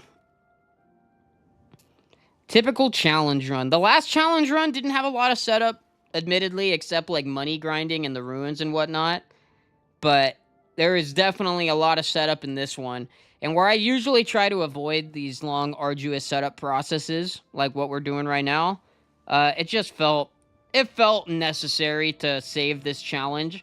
Because you could ask Carfree, I was actually on the verge of dropping this run altogether. Because, as I said earlier, I know a part will come where the fish challenge is... Like, we're gonna fail it. We have to fail the fish challenge to complete the quest line. And I still just want to see how it goes. I just want to see how the rest of the game goes and see if, like, the rest of it is possible, how hard that's all gonna be. And... You know, at first I was sitting here like, man, with that part being an inevitability, and then the rest of this just being so grindy and long and arduous and drawn out, like where I'm just literally sitting there smacking people with a 0 damage fish for the rest of the time, I started like thinking more. I'm like, but I really do love the idea of this video. I love the title of this video. I love everything about it, and it was kind of bumming me out that like I wasn't really seeing a clear path forward. And then I started thinking a little more strategically. I was like, all right, well, if I did maximize my my damage from the fish, you know, get my blunt up, make sure its attack is actually 1, get my strength up as much as possible through the enchanted armor or the enchanted clothing I'm gonna be wearing when I enchant it, and you know, just anything I can do to make my character stronger. You know, anything I could do to get our damage output higher. So it's still going to be hard, as is a challenge run, but it's doable. We actually see health going down, and later on in the quest line where we're fighting like a bunch of people at once as just is kind of what has to happen, you know, it's more practical. And the one thing about this challenge, too, that's kind of nice, is we can use other methods of murder other than the fish. Doesn't always have to be a fishy kill. We just have to keep the fish or the fishing pole equipped. And the only weapon we're allowed to damage with is the fish. But it doesn't mean we can't, you know, do other game mechanics like poison apples and stuff. As long as we're wearing the right attire, you know? And I'm not going to overdo it. I'm not just going to turn this into a... Like, how do we do everything without actually using the fish while we hold the fish? You know, I still want to use the fish, but I want to get a little, every now and then I'm going to give myself the grace of like, okay, this actually wasn't that hard because, you know, I could just do it normally and my fish is still equipped, you know? Thomas wouldn't mind if we did some poisoning along the run, you know? Oh, nice, Carfree. That's good. Ooh, that's a big one. That's a big one. We got a Cyrodiilin wumpfish. How much is that worth? Let's go! And it restores health! Let's go! We need more wumpfish. We need a lot more wumpfish. Oh my gosh.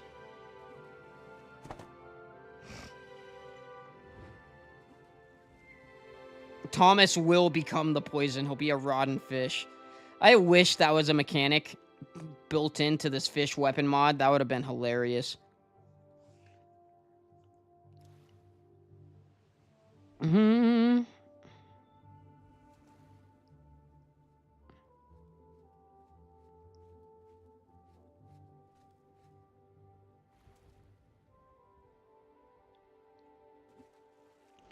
Taking some notes real quick.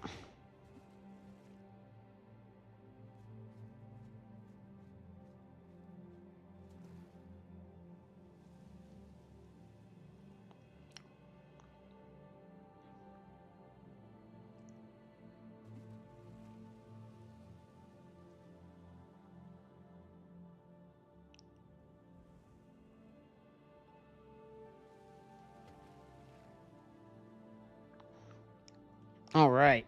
Now that we caught that fish, though, we might have enough to we might actually have enough money after we sell this fish to get what we need. So I'm gonna go find out because I'm gonna be able to sell it for 2,000 gold, no doubt. Watch hour check. All right, give me one moment. Give me one moment, and we'll check watch hours and how far we are. A pleasure to speak. A pleasure to speak with you. Quality. Do we have better? Yeah, we have better. I'm gonna do that because we have better disposition now. Yeah, so we get the flat 2,000 for that guy. Can we go even higher on our haggle? 74 maybe? Yeah. Nope, not 95. 75? That's a fair deal. I'm gonna leave it at 75. I'm once again scared to go higher. All right. And then we sell this, and we do have enough. Excellent! Thank you. Excellent, excellent. All right, so let's go now to over here at the Wawanet Inn. Dude, that was big money. Are we in the 4 digits on watch hours? I want to say yes, just because we got 120 of them on the Oblivion video that haven't been accounted in the overall yet. So let me check right now. Oh, we are close. As of March 17th, so as of 5 days ago, we're at 983, which is up 100 from the last time I checked. So the video must have hit now. That's huge.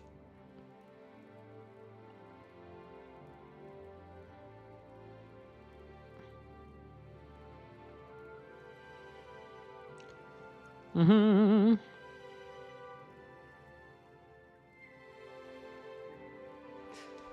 All right. So we have sold our wumpfish. We got the gold. Let's talk to Roly Eardwolf and get the cattle sell. Excellent. And with that, I'm also going to take a quick trip to the Anvil docks because I want to see how much it would cost to get a better fishing rod.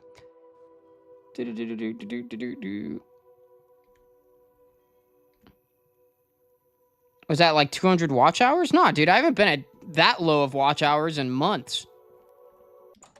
We're at like 600, and we quickly have went up from 6 to like 800, I would say. Pretty consistently fast, but no, we're making a lot of watch hour progress. I've got all kinds of rods Whoa! for the aspiring fishermen. Whoa! These are so expensive.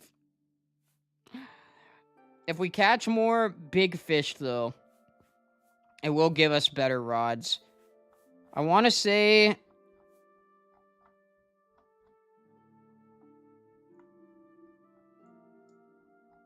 Where do I have to... Dude, my chat broke on me there.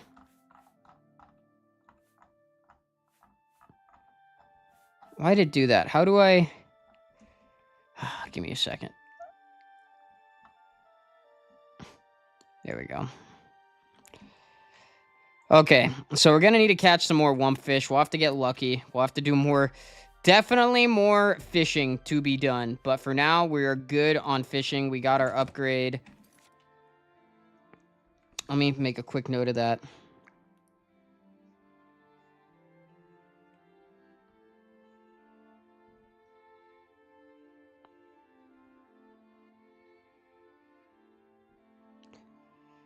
Okay, now we'll go back to Deep Sicorn Hollow and start getting our blunt up.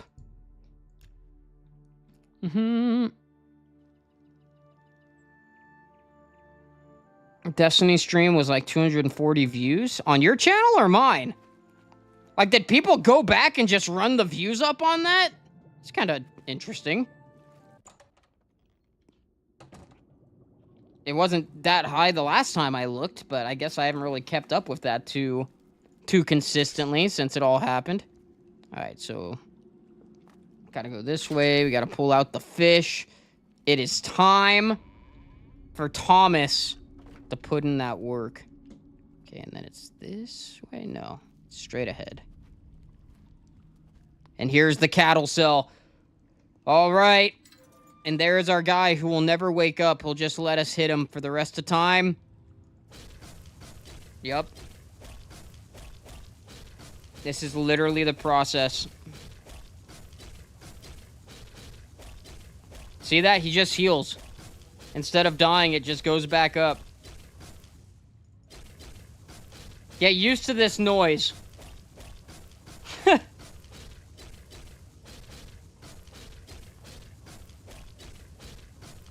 When was the last time you looked at that, Carfree?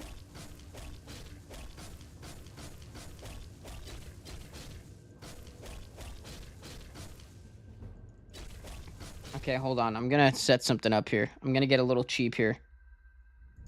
I know some of you already know what I'm doing.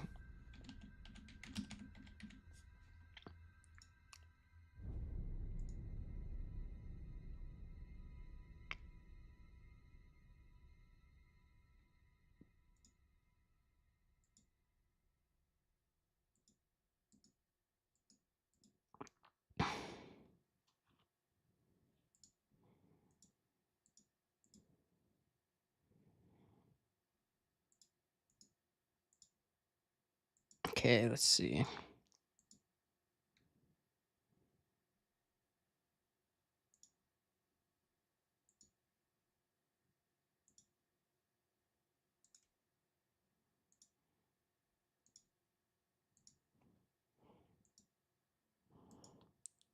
Okay, I gotta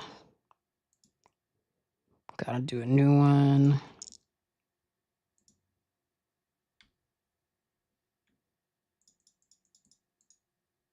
Okay. I'll just leave that as is.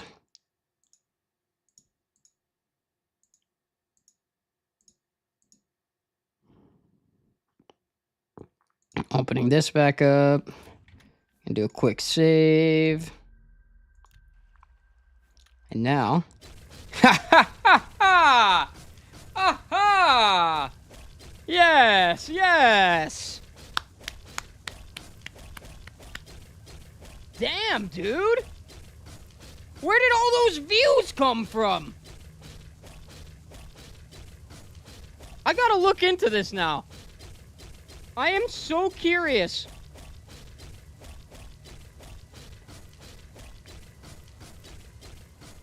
I am so curious.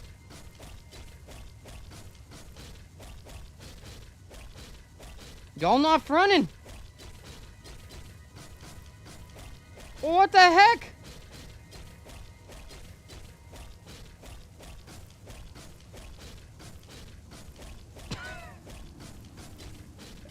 Bro, YouTube just decided, hey, we're gonna start promoting this Destiny stream days after. So it got a few little, I guess you could, impressions where YouTube pushed it into people's homepage and their recommended and stuff. Oh, we can level up now. I don't think we actually have a bed here, which is a little unfortunate for us in that regard. I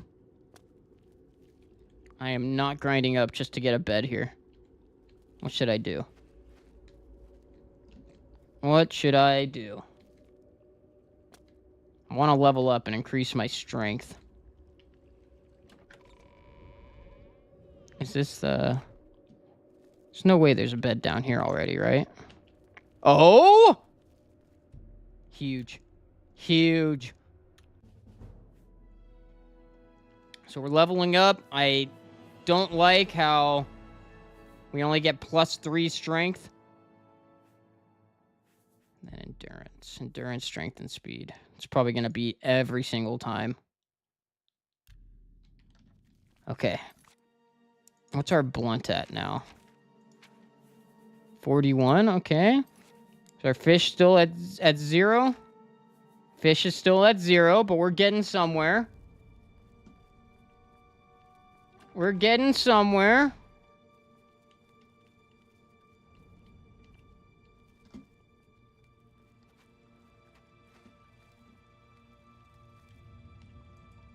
All right, back to it.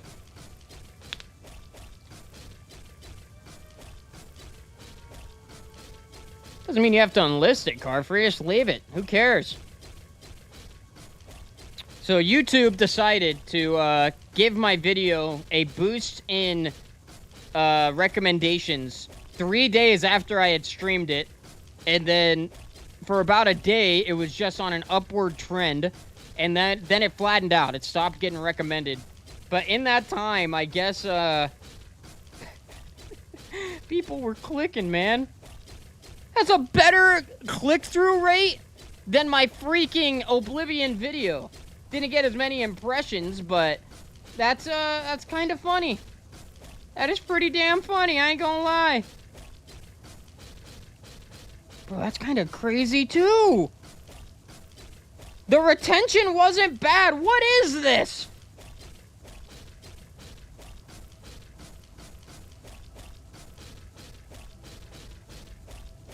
It's funny, there's a retention spike during the jellyfish jam. I wonder where that came from. Carfree. That cracks me up. But that was some good watch hours. Got 16 watch hours off of that. YouTube, like, rebels against my channel being a Pokemon channel anymore, and I'm kind of so okay with it. I like Pokemon, I like streaming Pokemon, but the more other things that aren't Pokemon do actually kind of good on my channel, it's cool. Okay, how many levels did we get from that? 5 levels. Awesome. Awesome, we're halfway to leveling up again.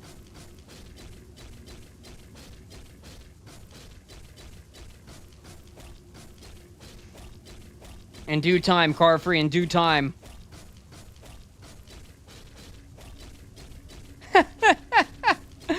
I know. Dude, the jellyfish jam, that was great. I really liked that. I still got to download you that and send that to you. Oh, excuse me. I want to say I should be able to download, dude, I am so fast. I don't know how I click this fast. I really don't. That clip, I should be able to download just the clip and send that to you instead of like having to download the whole stream.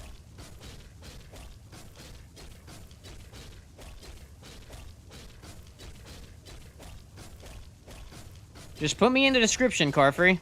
Just put me in the description and write whatever you want and drop my link.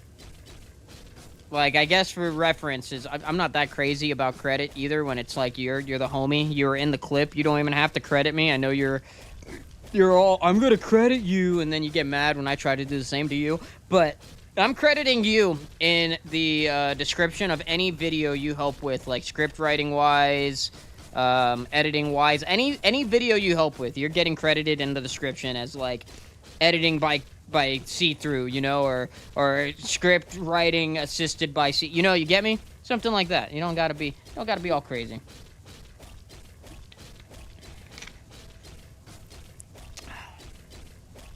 I mean, you always have an answer, Carfree. I'm not saying this to be a jerk. You always have an answer when I try to pay you for helping, when I try to do this or that. You got all the answers. And here's my answer to you. Here is my answer to you. You're in the clip. It was your idea. You're fully a part of that. You're my homie. The same way you don't let me offer you potential future payment for literally working on my videos that I'm hoping to make money with at some point. I mostly work on them and make them to have fun and be proud of my finished products. But I'd be a liar to say I'm not trying to profit and turn this into a job that I love dearly. There we go. Oh, nice. Journeyman. Still 0, but we're a journeyman. Level 52, blunt. We're going to go level up one more time here and get our strength up some more. That's not the way we want to go. We want to go this way, right? Yeah. We're going for level 100 blunt, Yubi. The character level is just kind of an association with our blunt skill. So it's not really, our goal isn't really based on that at all. Nice.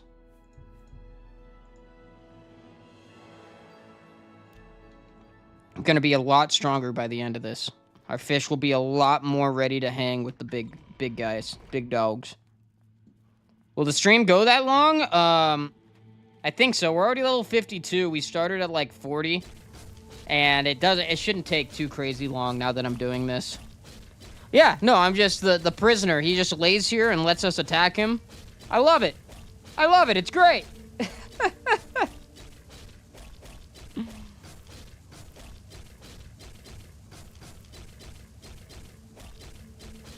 It's absolutely payment worthy, Carfrey.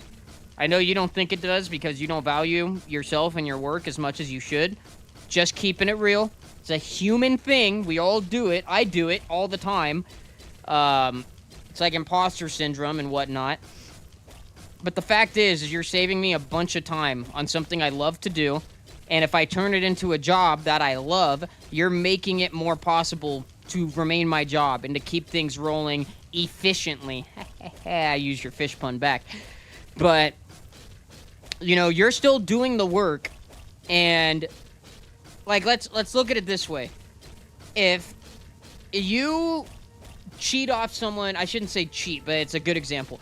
If you cheat off someone in school on a test, on an essay, on whatever, and, you know, it's like the whole joke. You go back like, oh, you could copy, but do it in your own words. You know, you could write what I wrote, but just write it in your own words. That's basically the same thing.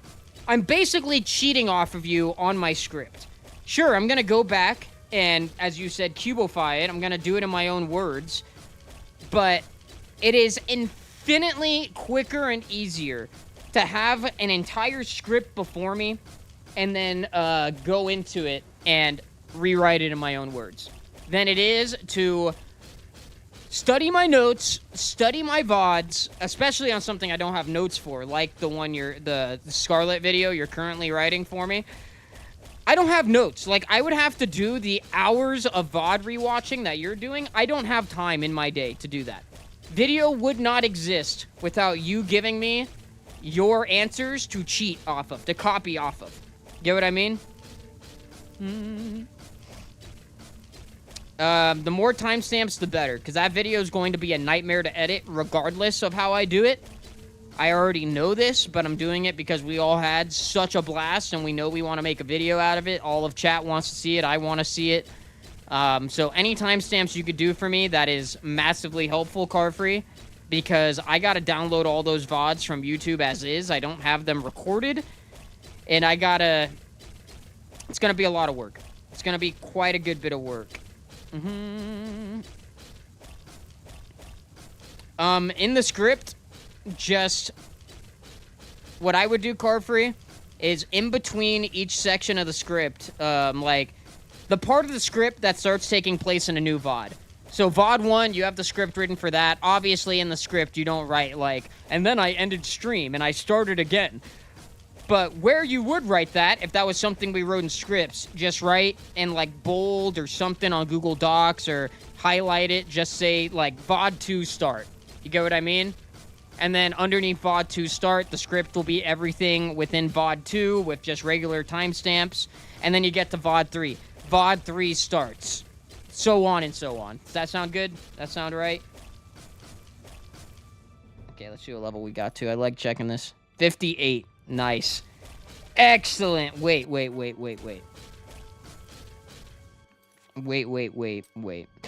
The fish has 1 attack! Let's go, baby! Huge. We're still going, though.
Okay.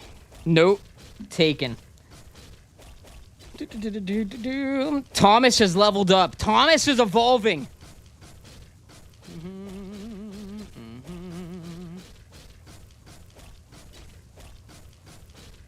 I think what would be easiest for you, Carfree, would just be to, and for me personally, would be to have a big highlighted or a bigger font saying VOD 1, VOD 2 before that portion of the script. But if you'd rather just timestamp them with VOD 1 or VOD 2, like at the timestamp, that works just as well. Because, you know, we both possess logic that we could use to kind of decipher that, you know? It doesn't have to be super duper like one style is the only style that will work, if that makes sense. All right. Books 3 and 4 in a series, and a very pretty sprayed edge book. Sprayed edge, is that like where the edge of the pages have like colors and art and whatnot on them? Not agility, endurance.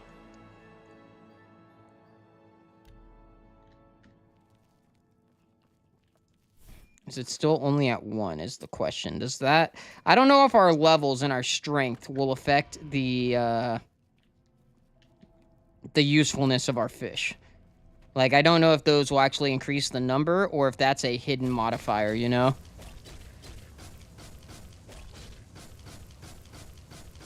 Whatever works, Carfree. I'm really not picky. However you're doing it, don't feel a need to change it. Just keep going, keep doing it the way you're doing it, and it will be great.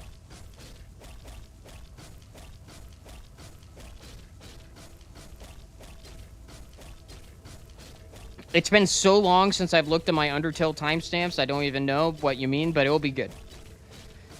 No matter what, it shall be great. Shall be spaghetti and meatball, you know? I love it how you have to actually stop attacking to see your level increases.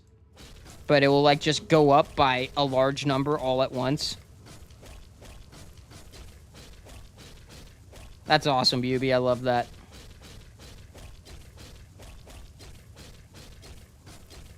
No, then keep doing it, Carfree. You're good. You are good. No worries, Yubi. I hope you sleep great. I hope you have a great night. Is this riveting gameplay or what, chat? Is this all you had ever hoped for in Oblivion stream? while we're doing this, I will say, because Carfree said the word like in his chat, if you guys are enjoying the stream, enjoying the hangouts, all that good jazz, please make sure to hit that like button. It does mean a lot to me. It helps out the channel. All that good stuff. Juff. I almost said Juff. What is Juff? And also, if you're new here, if you're lurking in the background or something, please feel free to subscribe. We'd love to have you around in the Cubo Force. Kick it, have chill, good times in our streams, and then you get to see some of my videos. My videos, you get them in your sub feed instead of getting them recommended, and you can discover the greatness that is Cubo videos sooner than later, you know? Totally tooting my own horn. Thomas goes, however you type this noise. How do you spell that? How do you spell that noise? Super thrilling. Oh, it's great. Hello, my love.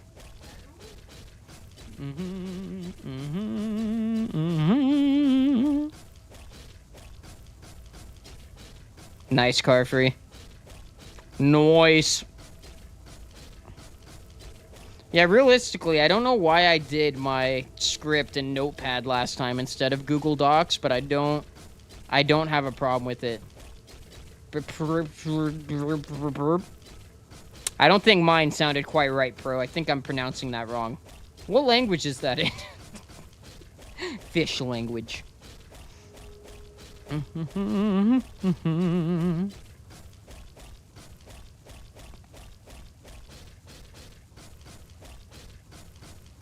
My test I'm doing with my settings is working really well. Yay! I think. I'm glad. Woo! Thanks. Woo! You're the greatest. You're great. I almost said grest because I was combining greatest and best.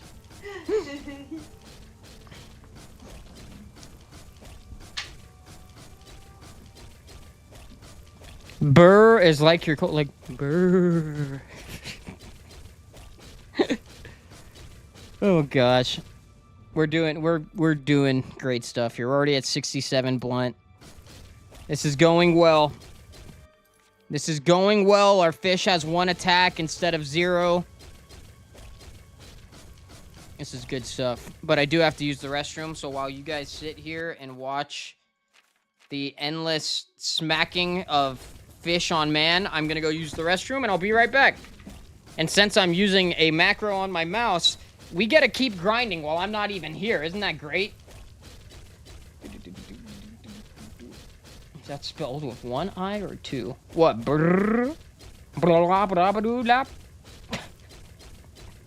Taking the mouse with me. Yes, I have a wireless mouse, and I will be clicking it the whole time I am in the restroom. I'll be right back, guys. Thank you for coming through. Keep each other company in the chat, please. We love you. Cha, dude. Cha, dude. I love you, girl. We love you.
have returned. Woo! All right, let's see how far we got in the restroom.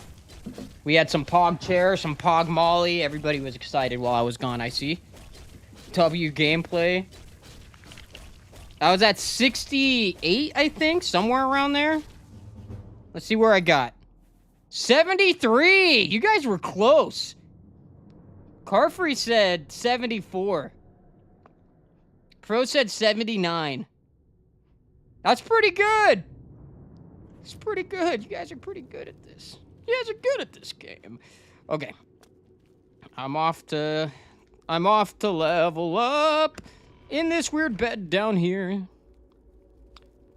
All right. Once again, strength is up, speed and endurance. I really don't care that we're not getting big buffs in anything outside of strength, because all we need is damage. Like, nothing else in this challenge is a concern to me other than getting our damage up so that this fish is as useful as possible. Alright, back to this. I don't know. I don't think luck affects fishing. I'd have to look into the mod. Right? It's not the typical day in anybody's life, right, Tangled? Slap unconscious guy with a fish, run downstairs to sleep, and repeat. It's my full-time job right now is beating this prisoner with a fish.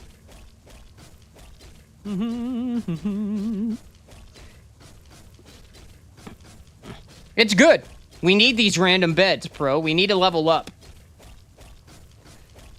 It is so convenient how a lot of dungeons, especially the big ones, have bedrolls, like what he's sleeping on, just kind of spread out randomly within them. And if you find like a little base camp of marauders or bandits or something in there, you can sleep in their bed. Because sometimes you just have a level up in the middle of a cave, and you want to level up, because if you don't level up, like, right away, the rest of your skill increases, they go towards your boosts from the current level, you know? So my strength +5, that's because I'm doing nothing but blunt on my in-between levels, you know? But if I was doing, say I did enough smacking with a fish to get 2 levels worth of blunt levels, I would only get +5 on one of those levels. So it's not, like, ideal, you know?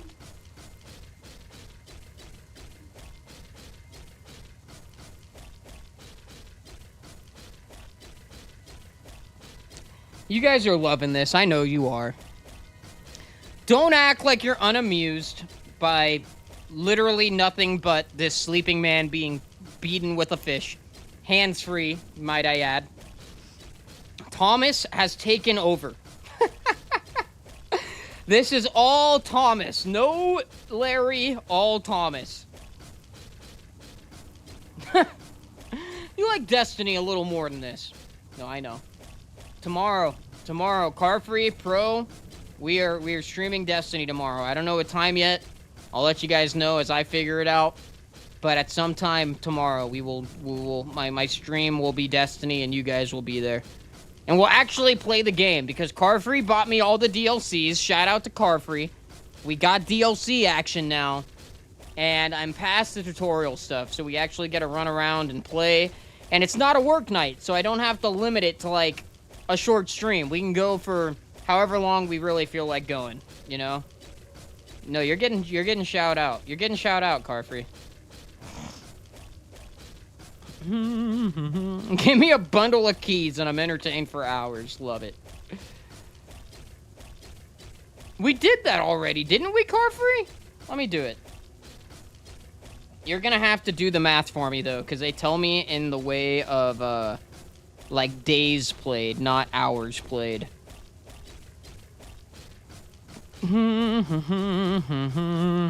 I appreciate it, Carfree. You know I appreciate it. I have a hard time with people spending their money on me, but my birthday's coming up. It's your birthday gift to me. I'll look at it like that, and it makes me not feel as guilty for accepting your money. Alright, real quick though, I have to open my daily keys on RuneScape before I could check these hours, alright?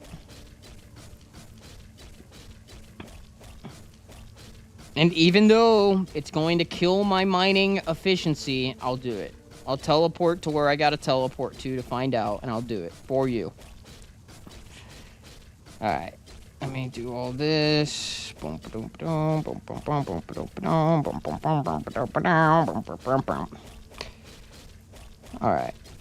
Where am I at? Where am I at? Yeah, it's a good enough time to go. It's a pretty good time to go, actually, because I can get my summoning recharged. Ended up being more efficient of a time than I thought. Yeah, this guy's just living the life. All right, so we're over 75 now. We are a expert. We have graduated from journeyman to expert. How far into expert are we? We're 78. All right, we're cooking. Slowly but surely, we cook.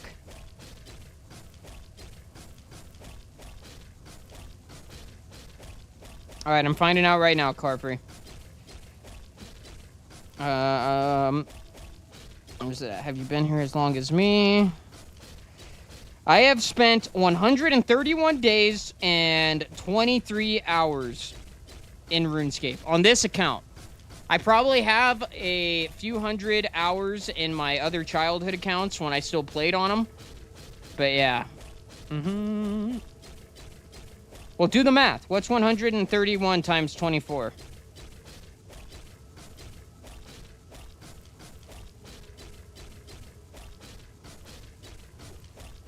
Find out that, and we will know the truth. 3,144. So I got about, what's 44 plus 23? That would be 67. So 3,167 hours on RuneScape. I have double your Destiny hours. On Destiny 2 or both Destinies?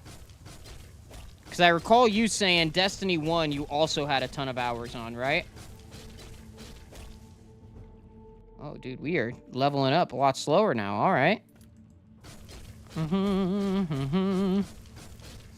I think that's what we were doing originally, Carfrey. Because RuneScape's a game that it has been literally, like, I was playing RuneScape to begin with when it was considered RuneScape 2. They did a massive update called the Evolution of Combat update, which is when RuneScape and old school RuneScape kind of became a divide. Because so many people stopped playing RuneScape in its modern form because they didn't like the update, that they re-released a older version of it from 2007, and hence old school RuneScape was born.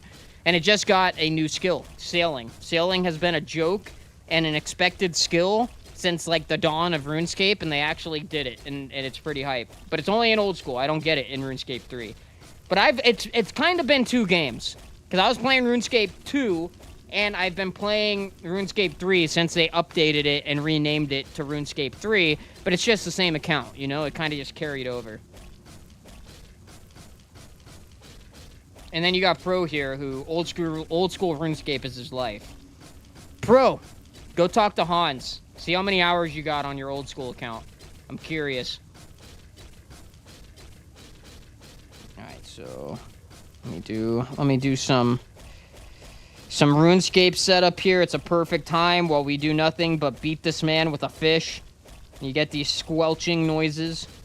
This is the sound a fish make when it hit a man.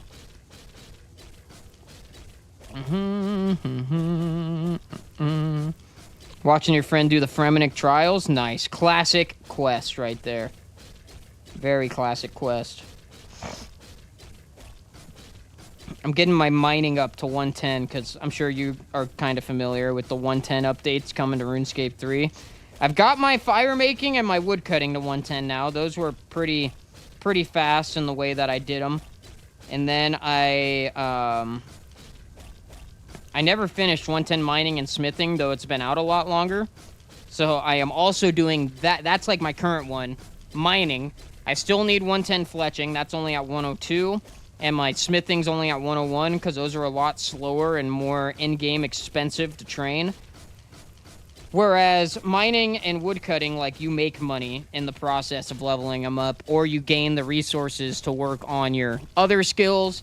I don't know how I'm going to do fletching and smithing yet, if I'm just going to sell my stuff and try to make money bossing to buy all the materials back to grind those up, or something, but I'm at 108 mining, and it is such a slow skill.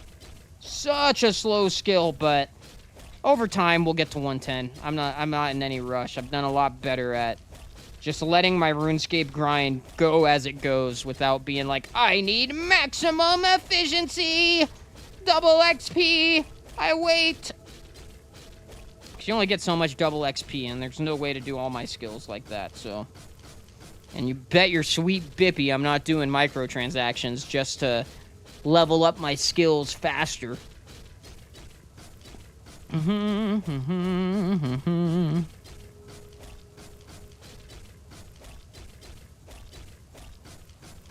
Exactly, Carfrey. Exactly. RuneScape's actually older than 20 years old, too, I think. I want to say RuneScape's closer to, like... I think it came out in, like, 2000, give or take, around then. RuneScape 1, RuneScape Classic. You have, like, 6 accounts. That's crazy. They have 4 weeks each. So 4K hours? Approximately 25 years old? Gotcha. The dungeon that I was watching Tangled with the 1 million cutscenes, you're doing that right now? Bro, I got a Pokemon tattoo. You think of something... My idea behind, like, video game tattoos is, like, I'm not gonna get the logo of a video game, you know? Maybe the Oblivion logo, but if I did that, it would be made to be a little more stylistic than just the logo, you know? It'd have some more colors and stuff around it that make it look more like an Oblivion gate, something like that. I do want an Oblivion tattoo one day, though. My right leg has all my gaming tattoos. It has my Cubone and Marowak. It has my Roxas, my Kingdom Hearts Roxas. Has a centipede from Tokyo Ghoul, which is anime, but still kind of the same field. I would have honestly expected even more time on my RuneScape account, if I may be honest with you, Tangled.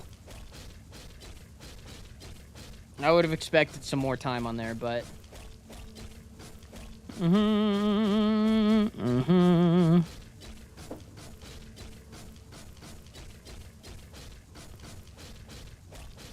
That'd be sick, Carfrey. That'd be really sick. I don't even know what it is, but I like what you're saying. Do you have any tattoos yet, Carfrey? Does anybody in chat have any tattoos?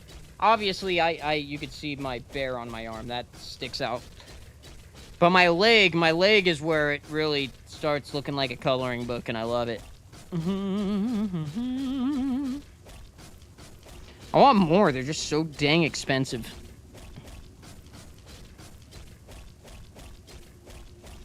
Don't have a desire to get tattoos, pro. Interesting, Tangled. Have you had multiple accounts, multiple characters, or anything? Nice, Carfree. Getting your first.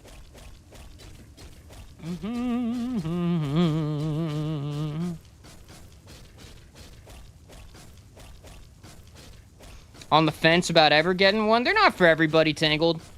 It is like a lifelong commitment. I don't see myself getting any hand tattoos or any face tattoos. I mean, I think that's pretty standard. It takes a pretty unique individual to... Ooh, dang, we're already at 86. It takes a pretty unique individual to be down to get some like, you know, some really non-hideable tattoos. But, you know, I think the closest I could get to, like, something that isn't easily covered up is maybe, like, the side of my neck underneath or behind my ear. And even that, I don't know what I'd get. I just think tattoos in that location look really good on other people. The pain, it does it. When I first got tattoos, it was like nothing, you know? I was like, all right, this is what we're doing? Sweet. You know, I sat through the pain, it was good. And then, like, the last few I've gotten, I'm like, this hurts. This is painful. First one will be a silhouette.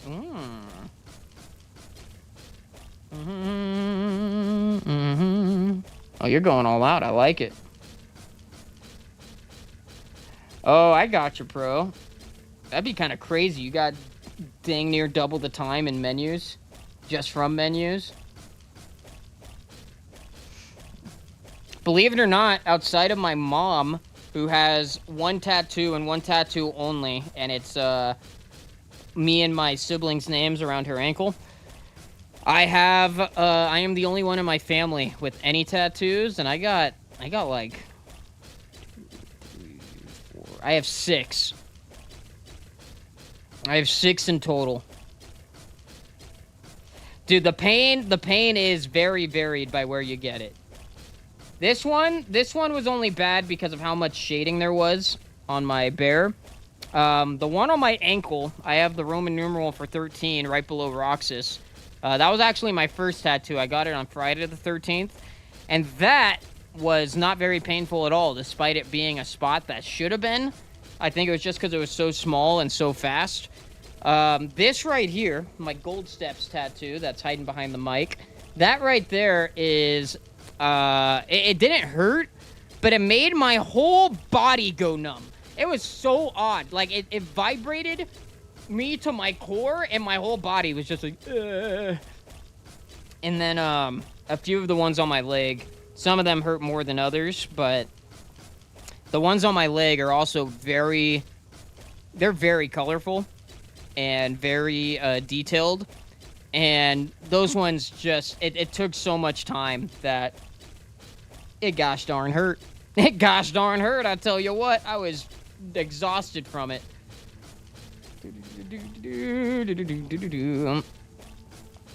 I hear you, Tangled.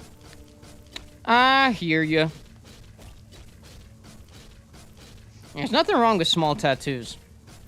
I kind of want more small tattoos that fit in wherever they're gonna fit in on my body, because I don't know, it's just something nice about getting a tattoo that still means something to you, but it doesn't take hours of pain, and it's a lot cheaper, and, you know, doesn't have to be the biggest, most elaborate tattoo to be nice.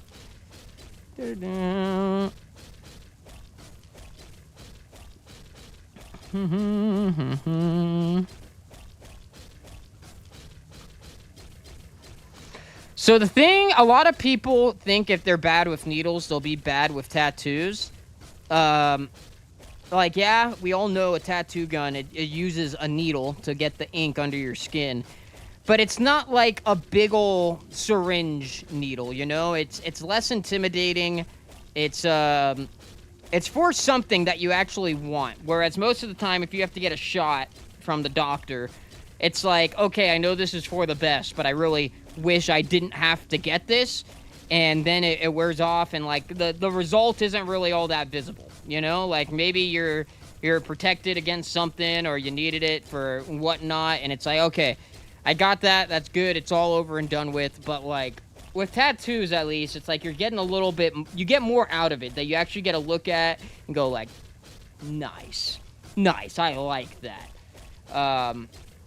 And at least for me, you know, I don't like needles, I don't like getting shots, but with the tattoo gun, it's like, it doesn't give the impression of a needle.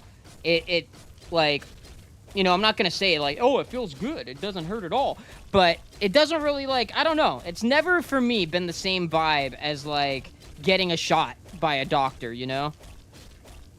And the tattoos never made me cry. I got a shot in my butt cheek when I smashed my finger at work, and, I think it was a tetanus shot, but they gave me a shot in my butt cheek, and it was so painful I cried like a baby. Ain't even gonna lie to you. It was awful. It was awful. A tattoo has never done that to me. It might cause pain, and I might be gripping something like, yeah, finish this thing already. But it's, like, different. I don't know. At least for me personally. That is true as well, pro. Some people, some tattoo artists have a heavier hand, and that's gonna hurt a little more than somebody who has the skill to get your ink to still penetrate and look good, but, you know, it's not gonna be as much pressure and not gonna hurt as much. Carfree, I gotta look at it. And I got RuneScape open on my phone. I can't tab out of this too easily. You know that. Dude, I can level up again. We're at 91. We are so close. We are so close to that big, juicy 100. Doing the whole rag and mouth thing, biting down for the whole 10 hours. Sometimes it be like that. Sometimes it be like that.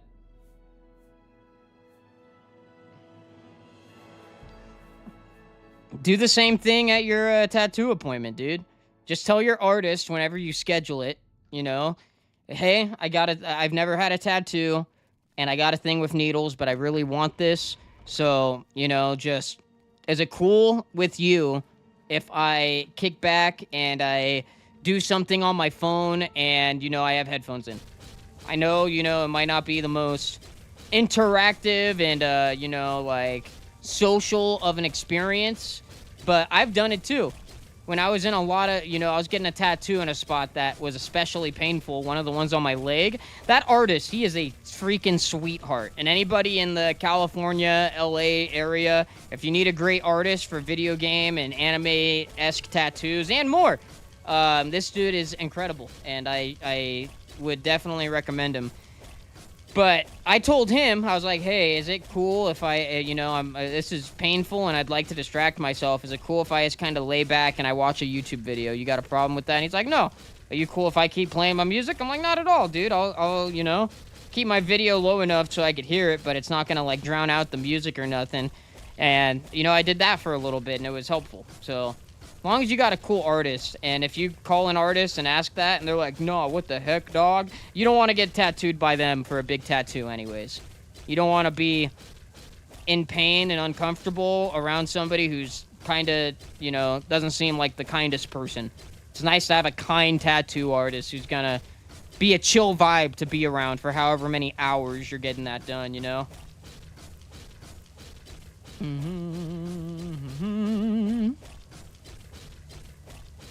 Am I doing a drop party for my 99 in Blunt? That was a great RuneScape reference.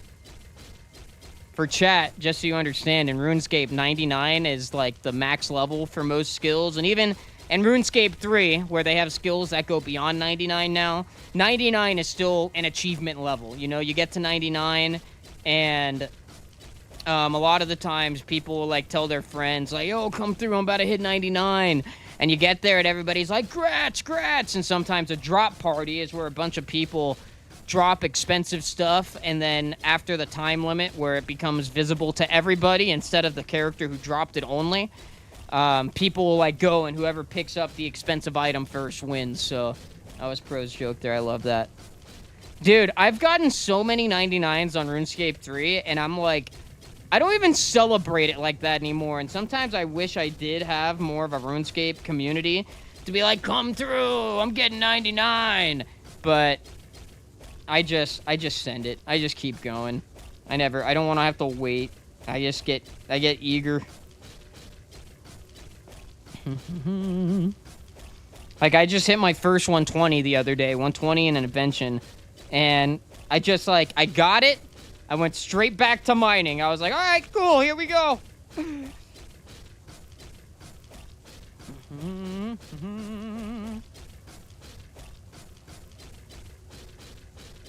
Absolutely, Carfree, 100%. 100%. And I'm sure there are tattoo artists in Philly who are not so rough and tough and whatever might be uncomfortable about them. You just got to kind of find them. I forget how I found my tattoo artist. I just looked up Kingdom Hearts tattoo when I was thinking of getting one, and he had done the Palpu fruit, the star-shaped fruit from Kingdom Hearts 1 on somebody, and I loved the style. So I clicked on it, I started checking out all his work. I'm like, I freaking love this. I want this guy to do all of my gaming tattoos because his style is, like, so in line with what I like. So I looked into it some more, found out he was in a place that, it's a good drive from where I'm at, but it's not a bad enough drive where I wouldn't make it for a tattoo that I really want from him, you know? But, you know, I found out, oh, hey, he's actually close enough for this to be reasonable. So I drove out there to him, And they were all like, dude, thanks for coming so far and all that stuff. But it's like, dude, yeah, I found your work. I loved it more than any other work I've seen in terms of what I want on my body. Of course I'll make that drive to come and get that, you know? All right, we got 5 levels left. Dude, true RuneScape grinder. I remember, like, I think I was watching a video on it about one of the first guys to, like, go and start hitting leaderboards and stuff in RuneScape 3. Playing since the OG days, like, one of the most famous players that was just killing it, you know? Booming. And he was on this mission to, like, get all his skills up faster than anybody else. He would get 99 in something, and he'd have a whole crowd around him because it was such a popular, like, his journey was getting mainstream RuneScape attention. So, like, so many people would find where he was at. I don't know if he was streaming or not. And they'd come, and they'd be, like, so stoked to see him hit 99. The level would pop off, and they'd be like, yeah, congrats. Dude was already teleported away. Even with a massive crowd watching him grind, he teleported away to go start the next grind. It was really comical to me.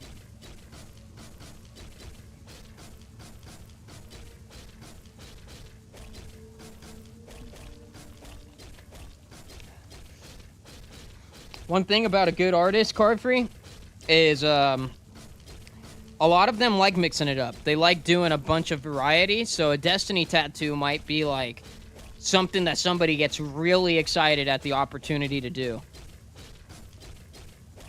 Your tattoo artist will teach you. It's not hard.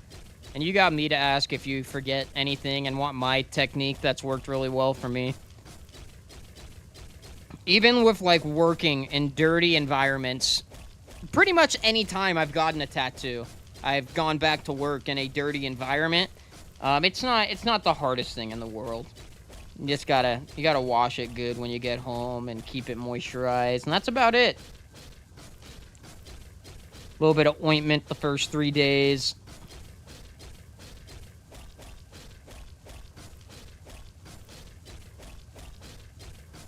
They'll need to know what it is. If you show them the concept art and they're a good enough artist, which is kind of what you want doing your tattoos, they'll be able to take that and work with it very easily.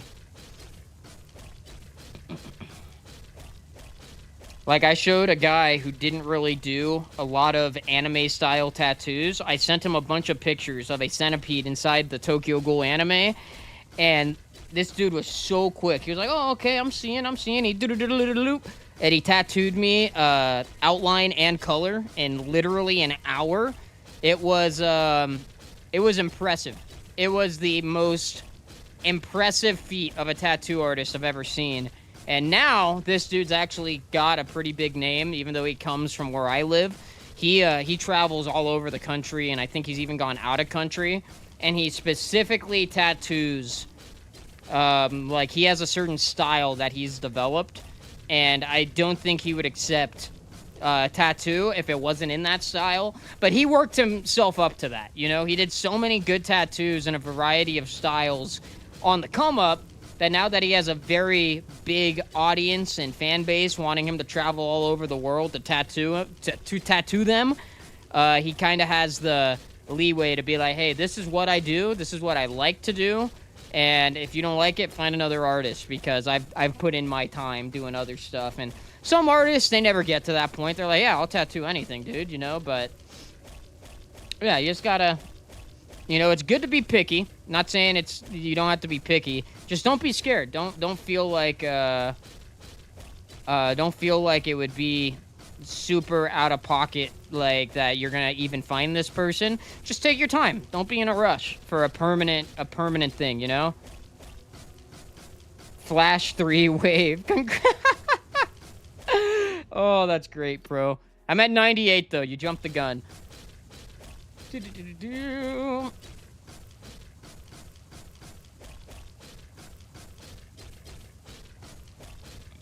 Can't be scared, Carfree. It makes sense to be scared when you got your first tattoo that something's gonna ruin it and you don't want to get any scratches on that part of your body. I'll tell you what, my legs, I got like, my right leg is almost completely sleeved up, halfway up my calf, so it's not like a bunch yet.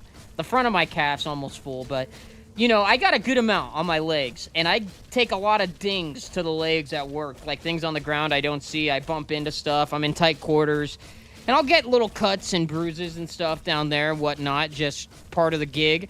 Every now and then, I'll see the mark on my tattoo. I'll be like, oh, no! And then, like, in a week, I look down and I can't even tell.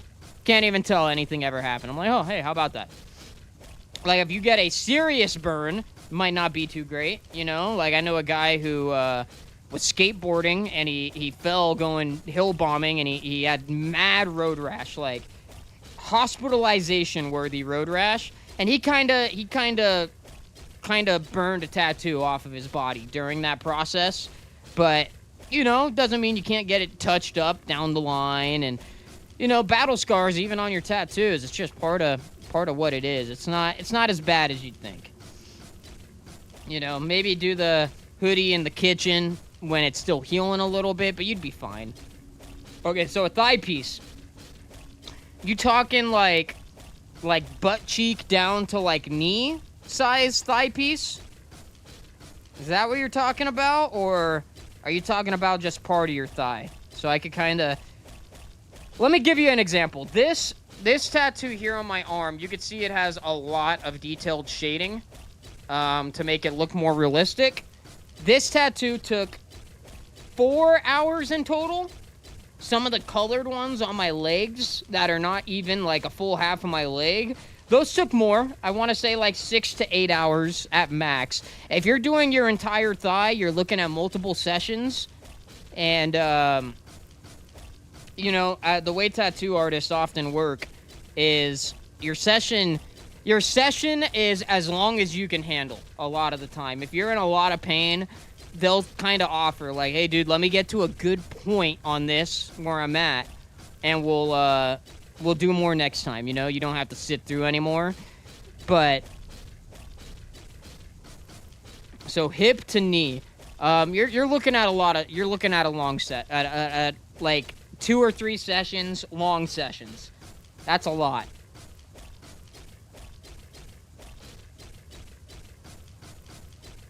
It would look really cool.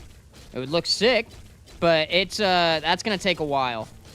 Are you going just gray and black, and like just black and white with like the shading, or would you want it full colored and detailed? Like, all of that plays into it. But I walked around with outlines on my legs, just line work for months. You know, full color purple and blue. Yeah, you're looking at a lot of time. And just to be transparent, probably a lot of money. There it is. Level 100 blunt. We did it. We did it. All right. That's big. That's big.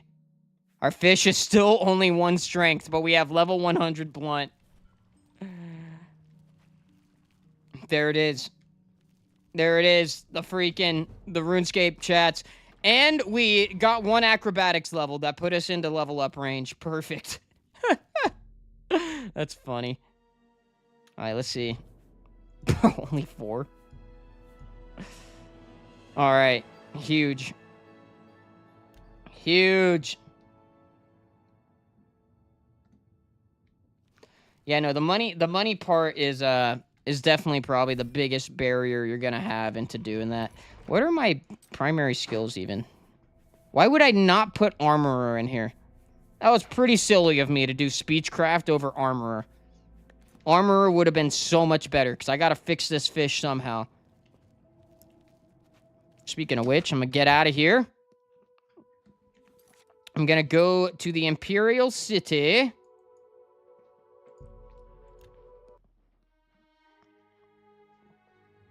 I'm gonna go try to get my fish repaired from all of that. Gotta go the other way.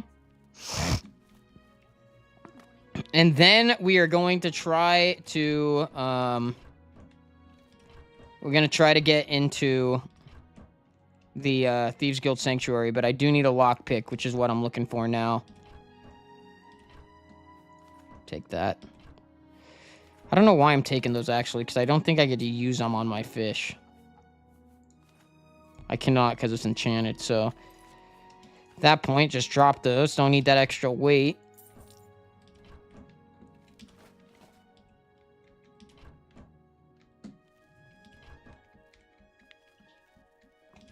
I'm pretty sure there's a lockpick somewhere around here.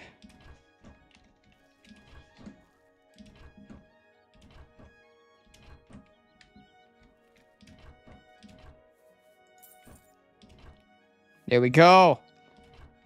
Multiple would be nice, but I kind of don't think I'm gonna get that lucky.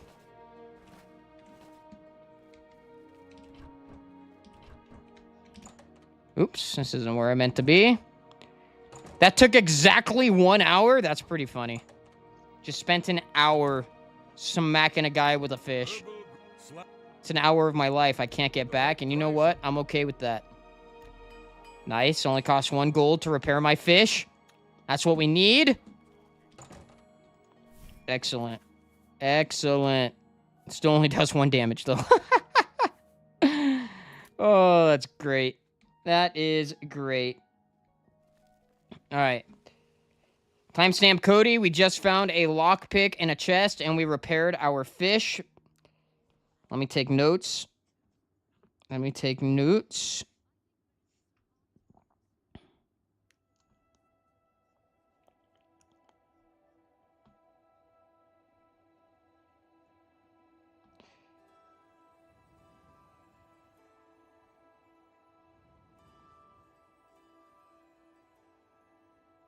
Let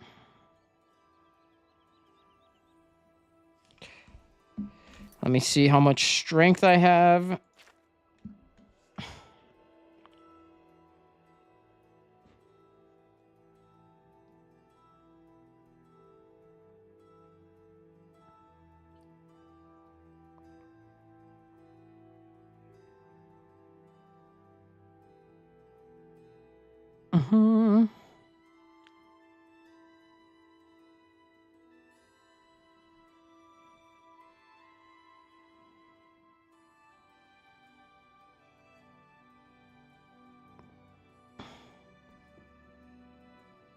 All right. Now let's go to Chaden Hall. Let's get our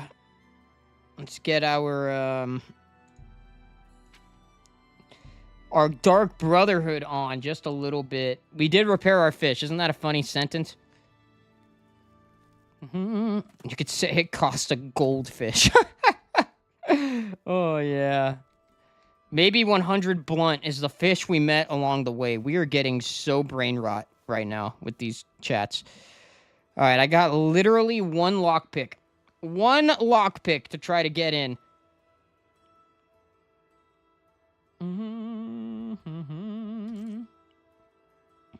All right, let's do this old-fashioned way.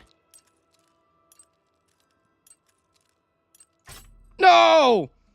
Okay. We did not get in with our 1 lockpick. Time to go find a store or something, I guess. I guess what I could do... How much gold do I have left? Got 456. You know what? I have an idea.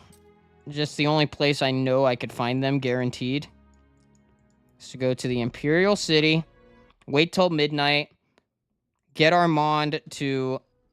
Wait, am I already in a good time? Yeah, just about. We're going over here. We're going to have to get Armand to start initiating us into the guild, because on the first quest, which I'll start, I won't finish it, but I'll start it, I'm pretty sure he sells us lockpicks for 5 gold a lockpick, and that's what I need. Can we give Thomas a fishing hat? I wish. I wish. Also, I forgot to mention, this hat is a mod, so I guess we're using 3 mods to make this possible. All right. Do you know me? I mean... yes. Everyone is here. All right. The Thieves Guild. Here we are again. Does this look familiar at all? It's not like I did this in a recent video or challenge, right? First test. It's unusual for us to have 3 potential recruits at the same time. Normal test of skill, I'm going to make this a contest. That's not fair. Methridel, you know the rules. However, for Amuse and the newcomer, let me state them clearly. Whoever brings me the diary of Amantius Electus without killing him will be invited into the guild. Ha! I'll have it before sunrise. Somewhere in the Imperial City. The beggars will help you locate it for a price. I can sell you lockpicks if you need them. One more thing. You cannot kill each other during this trial. You may be thieves.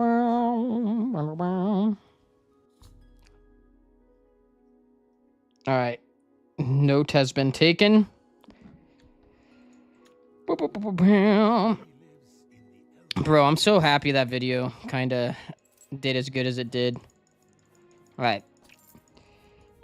Buying lockpicks. We're going to need a few of those, so it's not a bad idea to stock up on them. How many did I get? I got 16. I'll deal with that for now, but I'm going to keep this quest open. Like, I'm never going to do this quest so that he always sells lockpicks, and we have an infinite lockpick shop now. We could buy as many as we need if we just go and talk to him. Dude, Thomas wearing the gray cowl of Nocturnal. That'd be great. Thank you, Carfree. I know it could have been better in terms of the challenge by not having, like, certain things in there as chat has, or as the comments told me on that, but, you know, it's stuff I learned, and it's why I took away the excessive enchantment rules that I originally had on this run. Because originally I was going to be like, oh, I'm going to unenchant Thomas the fish and re-enchant Thomas with, you know, with actually damaging enchantments so that he does more damage. But at that point, it's like, why even do the challenge? Other than it's funny because I have a fish, you know? I had to mod it with an unenchantment mod. Like, if unenchanting was standard to the game, sure, but it's not. So it makes it kind of cheap. And I see that now that I got that comment, and after the hardcore Nuzlocke kind of giving me a new appreciation for actual challenging challenges, I'm excited to do this without all that. All right. Dude, you're going to have to keep redoing the beginning of the game. You're going to have to keep doing the beginning. Re-beginning. I can't speak. All right, here we are. The door to the sanctuary. The ancient black door. That voice saying that sentence lives rent-free in my head. And we are in. We are in the sanctuary. And she comes to speak to me, right? Greetings, brother. Yup. Greetings. I am Oshiva, mistress of this sanctuary. Mm-hmm. Has told me all. That's so crazy you found a shiny, though. Welcome you to the Dark Brotherhood. You stand now in our sanctuary. May it serve as your new home, a place of comfort and security whenever the need arises. Thank you, When you're Ochiva. ready for work, go and speak with Vicente Valtieri. He handles all assignments for new family members. Let's go. Before you go, please accept this gift from your new family. A unique set of armor, lighter than normal leather and black as the void. Now, I have kept you long enough. Vicente is waiting. You'll find him in his quarters. Go now, my child, and may Sithis go with you.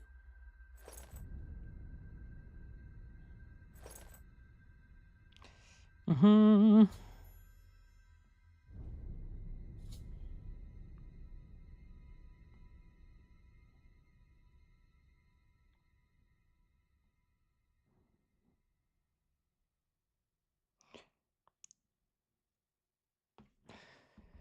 All right, so we now have the Dark Brotherhood clothes, but for obvious reason, we cannot wear the armor because the armor will unequip our fishing waders, and we can't have that. Despite having all of these good things that I don't really need any of except sneak and maybe acrobatics. The hood also does these things, but are you guys ready for this? I could So the hat doesn't actually use the head slot. The hat, for whatever crazy reason, uses an unused invisible armor slot to Oblivion called the tail slot. If I wear this hat on a character with a tail, their tail disappears. I don't know why that's a slot, an armor slot. The only thing that can take advantage of it is modded items and armor. So we can wear the hat and the hood. And I think we're going to. It just looks so silly. It looks so silly. That's great. That's great. Pro, have no fear. I'm about to end the stream anyways, brother. So that's a pretty good time for you to say you're out of here. Insurgents is getting old quick. I hear that, Carfree. Scarlet was starting to get old. Then I took a Oblivion-sized break, and I came back ready to win, and we did. Bro got a new hat strap. That's just the strap for the hat, to keep the hat on. That's how we do that. It looks so dumb because it's poking through the hat. It looks like I'm wearing a ski mask or something. It looks so silly. But I love it. I love it. Okay, Carfree, we get it. You won. You won the Scarlet Nuzlocke. Give me no creds. Oh, oops. I meant to zoom in on my face, and he just went straight to chest. Look at that. Look at that fishing chest. Oh, Larry. Larry, you look dark. Oh, Methadrill!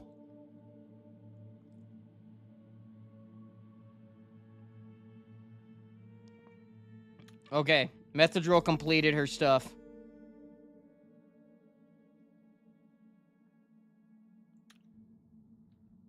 Okay, that was great. That was great. How does one randomize black and white 2? Look up online Universal Pokemon Randomizer, and that randomizer is awesome and epic and works with, I think, every single game up to Scarlet and Violet now.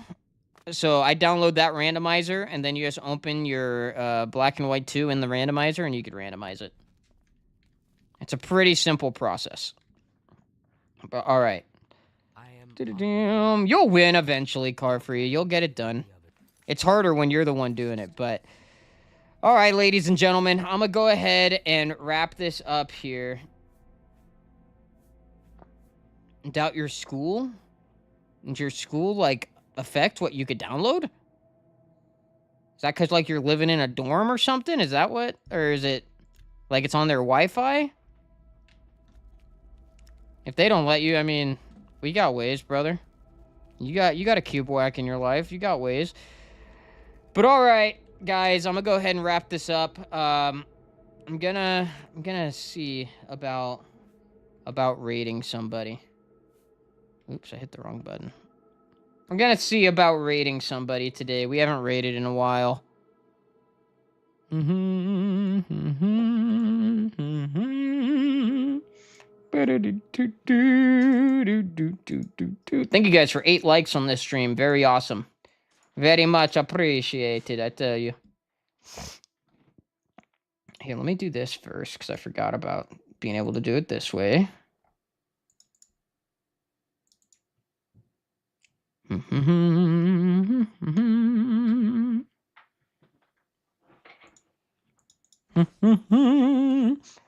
Let's see what we got. Let's see what my subscriptions are streaming.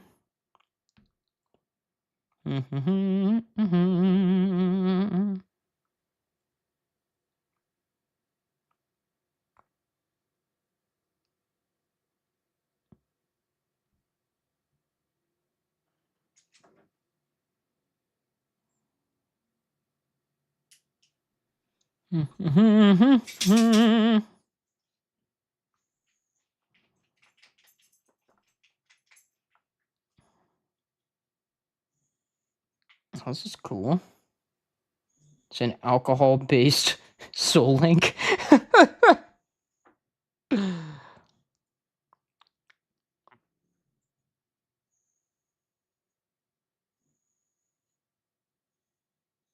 You know what? This guy is playing some Teenage Mutant Ninja Turtles from 2003. Let's raid them. If we can we? Yeah, we can. Yeah, we can.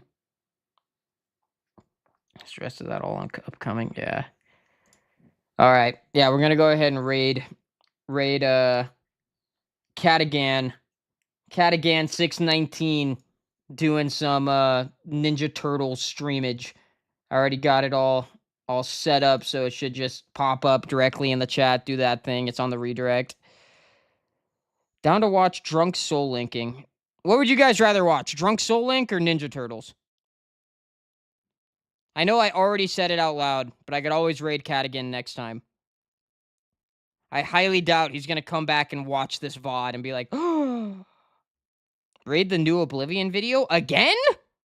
We already did that.